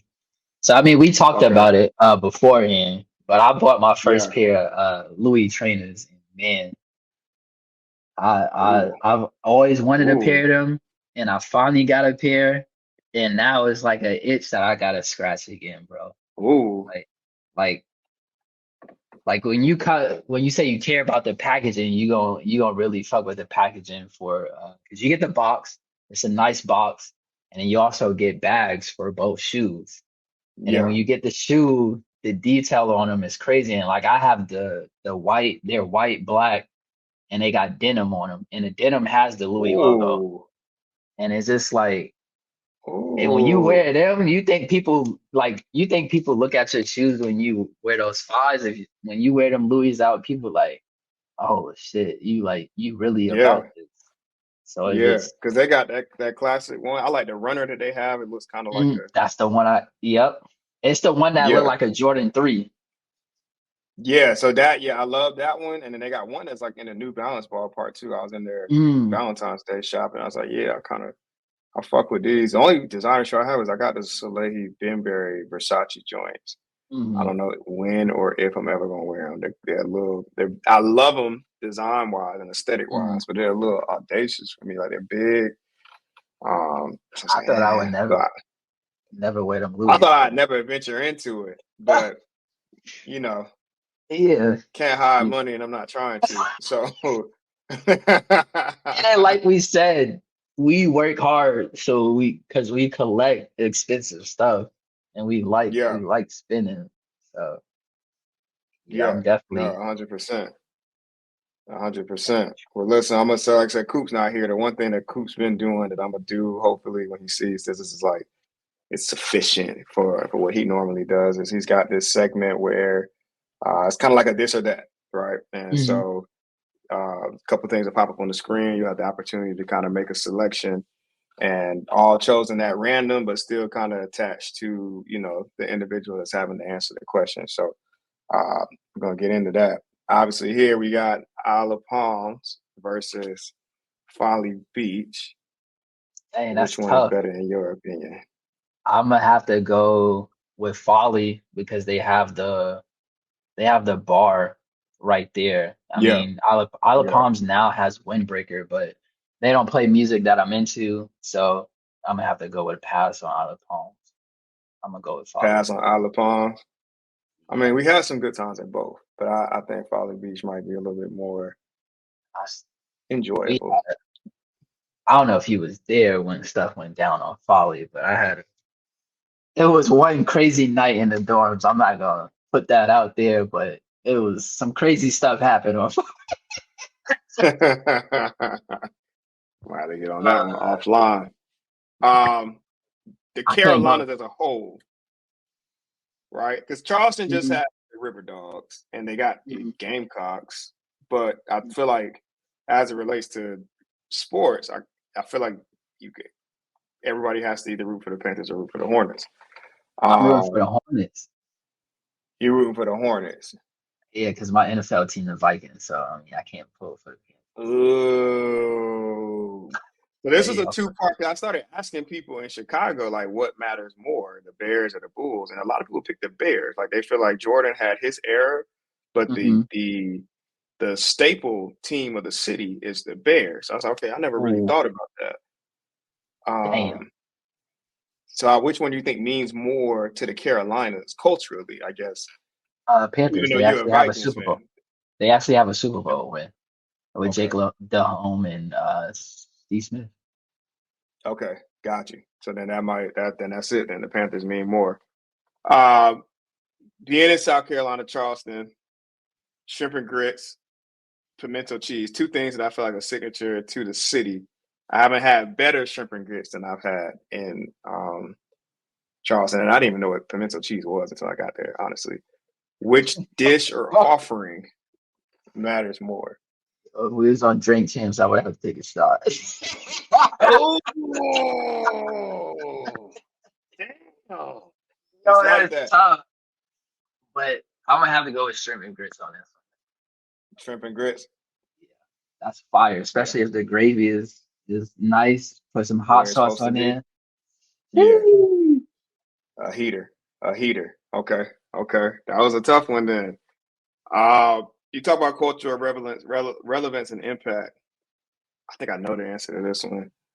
Which of these brands' classic offering is the best? Air Force One number one, Adidas Shell Toes number two, and I don't know why Reebok is on it. I wouldn't. I ain't. Oh, My grandma did not put me in them Reebok classes. what? Yes, I can't hold you. I can't Okay. hold Forces is the winner though. Obvious you. winner for sure. Okay. Well, I had some Reeboks. Tight. Um, big big conversation. I think Kendrick Mm, dropped another song today. he did. 616 in LA. So, you know, one, I think, well, first and foremost, we don't know these niggas. I Mm, don't know what's going on, right? I know Future's recruited the Avengers. I know mm, that makes Drake look like he's in the right? He's ganging up on the nigga. I know that I hate that J. Cole entered the fight just on some playful shit and then bowed out. I thought the song was great. And I'm here for competitive rapping. You know what I'm saying? I don't care to know the politics. I think it's very interesting for any man to just be like, oh, yeah, let me find a woman that they talk on Instagram. I don't care about that shit. I'm here for the music. I like high charged, like real rap shit. And so I feel mm. like whatever this is between the three of them on a personal level, we're getting some phenomenal, they coming Yeah, with it. So I'm I a, think I'm I'm a Team have. Kendrick. I'm the opposite on you. I'm team Drake. I feel like from what I know from the beef, and if you listen to the interlude on what I'm nothing was it was that nothing? No, not Marvin June. What album was that? Shit, I'm supposed to be a Take Drake fan. care. Take care. Kendrick talked about how he was different from Drake. Drake was doing it for the fame. Kendrick wasn't about it. Kendrick hated that they was the same age. Drake had more success. That's where that's where he's getting the fuel from. Okay. And me personally, I know people gonna hear this and they're gonna take it wrong because they're probably diehard Kendrick fans. But Yeah. I honestly can't say I go back and listen to Kendrick's album. The only album I'll go back and be like, oh, I gotta listen to is Good Kid, Mad City. And I feel like what Drake said was accurate. Kendrick is he comes. It's the it's a how did they explain it? It's I want to be heard right now and let me shock the world and then go disappear again. So it's just like Got you. Got and you. Drake Versus was like always being there. Drake was like tell name a verse off the Control verse. He's like you can't. It's not timeless. It's like it came and it went. And I feel like that's how his albums go. They came, they're great, and it's gone again until he pops up again. So I don't know. Yeah, the only ones that have long stay for me is Good Kid, Mad City, and Damn. Those are the only two that Yeah. I revisit. Mhm. The rest of them are good, incredible concepts, incredible offerings when they come. But like I haven't listened to his last album since it dropped, and I can't say that I miss it. I do think, I just think there's power in the way Kendrick raps. I think his delivery is cool, and I think Drake should stay out of battle rapping altogether. Right? Like I just don't think it's his thing, and that's okay. I just, you know, He's clever and I just witty, think he but is. He's he incredibly can't clever and witty. he can't take it. He takes Yeah, everything but to a that's not what personal. people listen for, right? Like people Yeah. always talk about, well, everybody want to hear that conscious rap.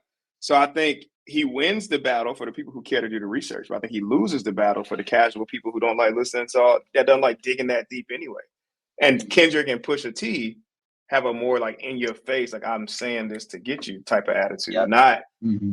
5 months later when something that he teased that was a rumor actually becomes truth. Oh shit, Drake's a genius. Like I don't, people aren't really built to listen to stuff like that. So I mean, it'll be interesting. I hope it ends soon. I mean, I did love Kendrick's song, but I hope it ends soon.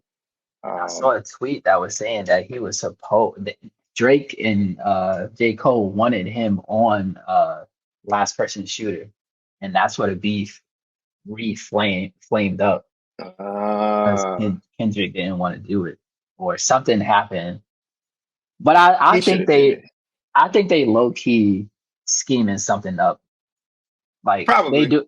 Yeah, I think his rap is not really actual beef. Yeah. Yeah. Probably. And then hopefully it's just good music. You Oh, talked about not ever being in Reebok. So, switching gears, which one of these brands played a bigger part in your upbringing? since my family's from New York, I'm gonna go with Sean John. Okay. I I'm gonna go Sean John too. I ain't we wear a lot actually of FUBU. yeah, no Diddy. I mean, I wouldn't wear it now with the stuff he going on, but on some maybe on some vintage stuff because I've seen my friends actually do it when thrifting became a thing. Uh, I've seen Okay. them wear FUBU, but I couldn't say I would go back and buy some Sean John stuff. But dang, there's some other brands that go hand in hand with this because you got Echo, You got Echo. You got Pelly Pelly. hmm Um, you got I didn't really the wear FUBU. me either. I had an Echo shirt. I had some Sean John stuff. Yeah. Birdman had his shoes out during the time. G Unit, 50 Cent had their shoes Yeah. out during that time, and Jay Z had the S. Dot Carters. Yeah. Yeah. Yeah. And then Rockaware as a whole was still something that Mhm. people was tapping into. So it was a lot of different brands out there. And I think that's what makes it so interesting too, the conversation about I don't want to, I don't know how I don't want to sound like a whatever, but like growing up, I feel like our life was rich with black shit in it. But then the Yes, conversation is always that it's never enough, and there isn't, right? Like there's never enough. It's never enough black movies, never enough black TV shows. But I guess what's interesting about growing up, it just felt like it felt like there was just it just wasn't a conversation. Like it was so much emphasis on like, did you watch One on One? Did you watch mhm, Girlfriends? Did you wear Sean John? And not like, why isn't there more than one on one? And I don't know if mhm, that made for a more peaceful upbringing because we just kind of enjoy what was my wife and kids. The conversation mhm. wasn't why isn't there 10 my wife and kids? It was just, did you watch my wife and kids last night? That shit was funny. And so it's interesting because our life was rich. I feel like with a lot of black experiences and black references in the movies, like two can play that game and stuff like that. I'm not saying that there's enough of them. I just somewhere in that pocket there was, I don't know, contentment or something where we were able to enjoy what was, and like It's because now we it feels like it's not enough. But it's also not what is offered. Also, isn't quality to me. It's not funny. It's not enjoyable. So it's weird. I think and now it's because we was forced to sit down and watch those things. Not as in like you that's what was on and it was so little of it, so you had to enjoy it. And then plus now Yeah, it's so many different avenues and so many ways that you can get stuff. So you have like YouTube, you have Netflix. It's just too many stuff to like actually just enjoy something for what it is. To yeah, where 100%. because it's so many and then information and stuff is being passed so fast. It's like with music, Yeah, like we get new music every Friday. So yeah. It's too it's like much. It's too yeah, much. how like like when you got an album back then, you played that shit like over Yeah, and over, top to bottom to where it just started skipping. You had too many scratches on it. Like you yeah, couldn't listen to it anymore. Now it's just like, all right, next week my attention yeah, span is off this album. It's on yeah, to the next thing. So I can't remember. yeah. Well, I know an album right now I've been constantly listening to. It's not like some traditional rap or anything, but it's more that person put thought like the melodies is more harmonizing and stuff like that, where it's just like, all right, this is really grabbing my attention. I can really have a positive mood through this the whole time, and it would still The only relate. nigga I listen to is Larry. Larry June is my nigga right now. Those are Mm. the albums that I'm listening to front to back over and over for that same reason. The sound, the lyrics, the energy is motivating. Is he's still fucking bitches and buying cars, but it's a depth way far away from that that's really enjoyable. And he's still talking about the important things like you know having a nice vacuum cleaner and taking care of your son and just different things that he raps about that is super dope. You Something know what I'm different, saying? yeah. You know what I'm saying? Sock it to me. So we're gonna keep going. We're almost done. Back on the cultural relevance tip.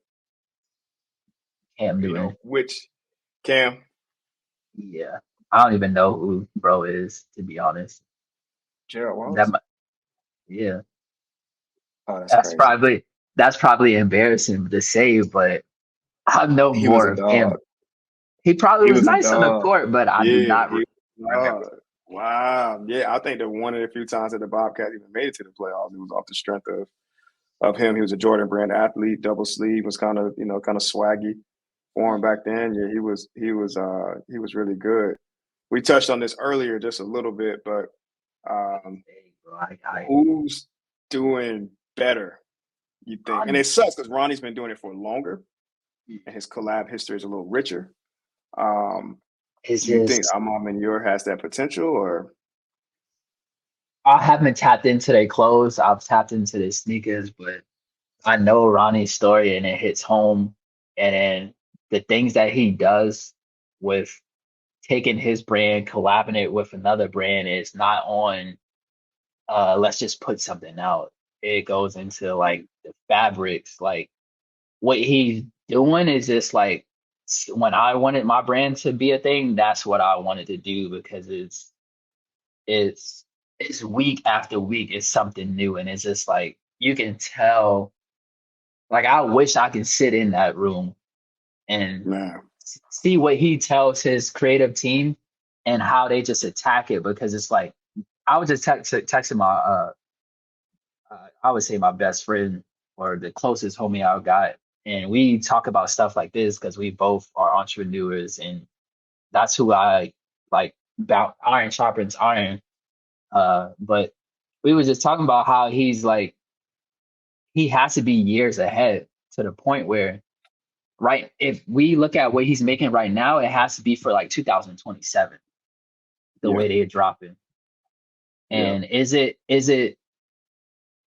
is it him coming with the idea and then throwing it to them and then they bring him a product back and then he critique it and it's final after they put the final touches in it? Or do the people are the people that's at the table bringing the ideas, or is it both? Because it's just like yeah. Gotta be a little bit of both. It's gotta be a little bit of both. And I think the last interview I watched of his, just listening to how he really is chasing nostalgia. Like when you talk about the fabric, a lot of the shit that comes from Kip is interwoven experiences, memories, and pockets of Ronnie's life and Ronnie's existence, right? And I and think the if you ability to be able to, yeah, his ability to chase nostalgia and like give that to people is nuts, right? Like even the watch collab that he just dropped, that's he has pictures. Like that was like one of the first watches he'd ever owned as a person, as a human being. So it's just like to be able to take that picture and then turn it into this, and it's gonna sell because of the storytelling and the colorways and the passion that goes into the product and the consistency of that offering. And that's what it is. Like a lot of his collaborations, they're not faint hearted. It's like I love BMW, right? Like he loves it. And that's where the opportunity for Kith, a clothing store, to release their own BMW car comes from. And there ain't a whole lot of clothing stores that's doing shit like that. probably only two. Um, If you think about it, with Virgil and then Supreme. yeah, And then if yeah. you look at that Tokyo store, Can't wait to go. if you Can't wait. when he released Can't the wait. pictures of that, and then he got a store in Hawaii, Mm-hmm. oh, it's just like that's just if you like It's have a love incredible. for clothes and stuff like that, that's the person you want to be. Or Yeah. you like if we talk about it from like a basketball sense, when Kobe was like, I'm mocking everything Jordan, like that's the person you want to emulate. Yeah, a hundred He percent. he got the 6 rings. He did the two back to backs, Yeah, three peats back. yeah, 100%. And I think James Whitner's on his way. Um, Obviously, like I said, he's a little younger in his process, and but I listened to his interviews, and I did a paper on Armand and and I watched his. I listen and read to see some of the things that he's talking about. And I think he's on his way. And I think the one thing that I stole from him that I even tell my team is, uh, as it relates to chasing perfection and quality and pursuit of good product and good output, understand that the numbers are um, a like a lag indicator and not a lead indicator, right? The numbers tell the story of what you did, right? Not so much how you did it. And so put the emphasis on doing things the right way. Because if that's the case, it should sell and people should like it and it should be well received, right? And then let the numbers that are told from chasing that be the numbers that you hold on to. Versus like going into a situation like, in my world, it's like, oh, we got to make this budget. How are we going to make this budget? Let's cut all these corners. You know what I mean? For what? Right. But if we on the opposite side, it's okay, hey, this is the budget. We're going to do our best to protect and defend it, but we're absolutely not going to shortchange. It's doing things the right way. And however the number shakes out afterwards, that's the number that we'll be proud of, right? Because it should tell the story of what it was that we did and how we went about it, and um, putting that at the forefront of your operation. Like he has little nuggets out there too that I think are really dope. This is the last one. I haven't. Oh shit, I'm not tapped in like I should be. Like Power, I stopped watching after Ghost died. It was just got too repetitive. Yeah, Um, and yeah, it was like constantly them doing the impossible to get out of a situation. I know it's a TV show, but I still look at things as like, how is this realistic? It's yeah, hard because you know that it's like it's impossible, and it's like it's always nobody wants to fall in line with Ghost. They always competing with him because he's gonna get you out of the situation. And it's like, bro, he's yeah. saving y'all time Every after time. time. Yeah, every time. And But y'all it's hate it. Y'all hate it, but y'all love it at the same time. Like y'all want to be included in a plan, but you can't keep the plan together because you gonna fuck it up for everybody. yeah, So hundred I percent. haven't watched The Wire yet. So The Wire is good. I think The Wire, obviously, to me, is like the grandfather of all of these efforts. Like you needed The Wire to kind of make that depth of storytelling possible. It's really good, and I think like you haven't seen it. I've watched it twice through now, and I think it's still relevant. I still think it holds weight. And so it's definitely worth to check out. And there's a lot of people on there, Idris Elba, Michael B. Jordan, a lot of people. The guy that yeah, just passed, unfortunately, with the fentanyl, with the scar on his face. It's a lot of people that came through The Wire that went on to have really good careers. he passed. Yeah. Oh, what's his name? Let me see. I thought I could have sworn he was at the He had a Celtics game. movie. He does have a movie that just came out like last year, like kind of prometheously. But Wait, you talking about the uh, one down his face, like right here, or the one that had one like on the side? let me see. Michael K. Williams. Michael K. Williams is his name, and yeah, he had the scar that literally just came right down his face. Okay, I think that's Yeah. So damn. That's crazy. He played in a lot of roles. he did. Yeah, he did. A lot of. He was a good support member of a lot of good films. So yeah, it sucked. That fentanyl. I gotta stay away from drugs, people. It's taking a lot of people out. But listen, man, it's been a pleasure. It's been a real pleasure. Is Um, I I think having you back on to see this is a way better product. I feel like every for people single to be time able I to, enjoy these conversations that like it yeah, make me like wish I could be here every single time and we just chop it up about everything. And my last yeah, thought is like next time we do one, it's gotta be like an in-person one. Like on some yeah, like how like at some if it was possible to do it at like some store or something. That'd be so dope Yeah. just to see that progression. Yeah. That's the goal. We got two in-person thoughts lined up right now. Me and Coop really kind of run this whole thing, and like I said, at the point where we're trying to take it where it's like a legitimate business and it has a real presence and there's real consistency. And so one of the things we talked about was like on some Gillian Wallow shit, like we got to pull up to, some people got to pull up to their house, kick it in their Hmm. basement, or like you said, go to a store. So we got two of those on the way. We can definitely add a third one, and then um just keep building it Keep out to where going. it's a better experience. You know what I'm saying? So I'm um happy to be a part of this. yeah, for sure, for sure. Because I mean, another trip to New York or a trip to Miami. Miami got two kids and something Mhm. slight, and we can, the biggest thing is like we got to hire somebody to do the filming and the editing, and then we just focus on just the episode and stuff like that. I think will help grow obviously the YouTube. Well, it'll help grow the YouTube for sure, right? Because like this will go to YouTube, people can watch it this way. Everybody can still hear it, Apple, whatever. But yeah, we definitely trying to getting out of the getting out of the season obsession, like 10 episode, 15 episode, whatever. But like definitely as a part of this spread, we're trying to do some more in person live footage joints. Because it'll be a lot doper and a different experience for everybody for sure. Because I'll tell them like for this, I don't want to call it a season, but this effort, it's got to be on some reasonable doubt shit. Is Yeah. my goal, or like I think Mike Delete Later. I think Killer Mike's last album, like just something. Every time we talk about each episode we record, I'm like, it's got to be a fucking banger every single Yeah. time. And like, even if it's, our growth and our fans and we appreciate everybody. Like we got 15 subscribers on YouTube, which is more than zero. Mhm.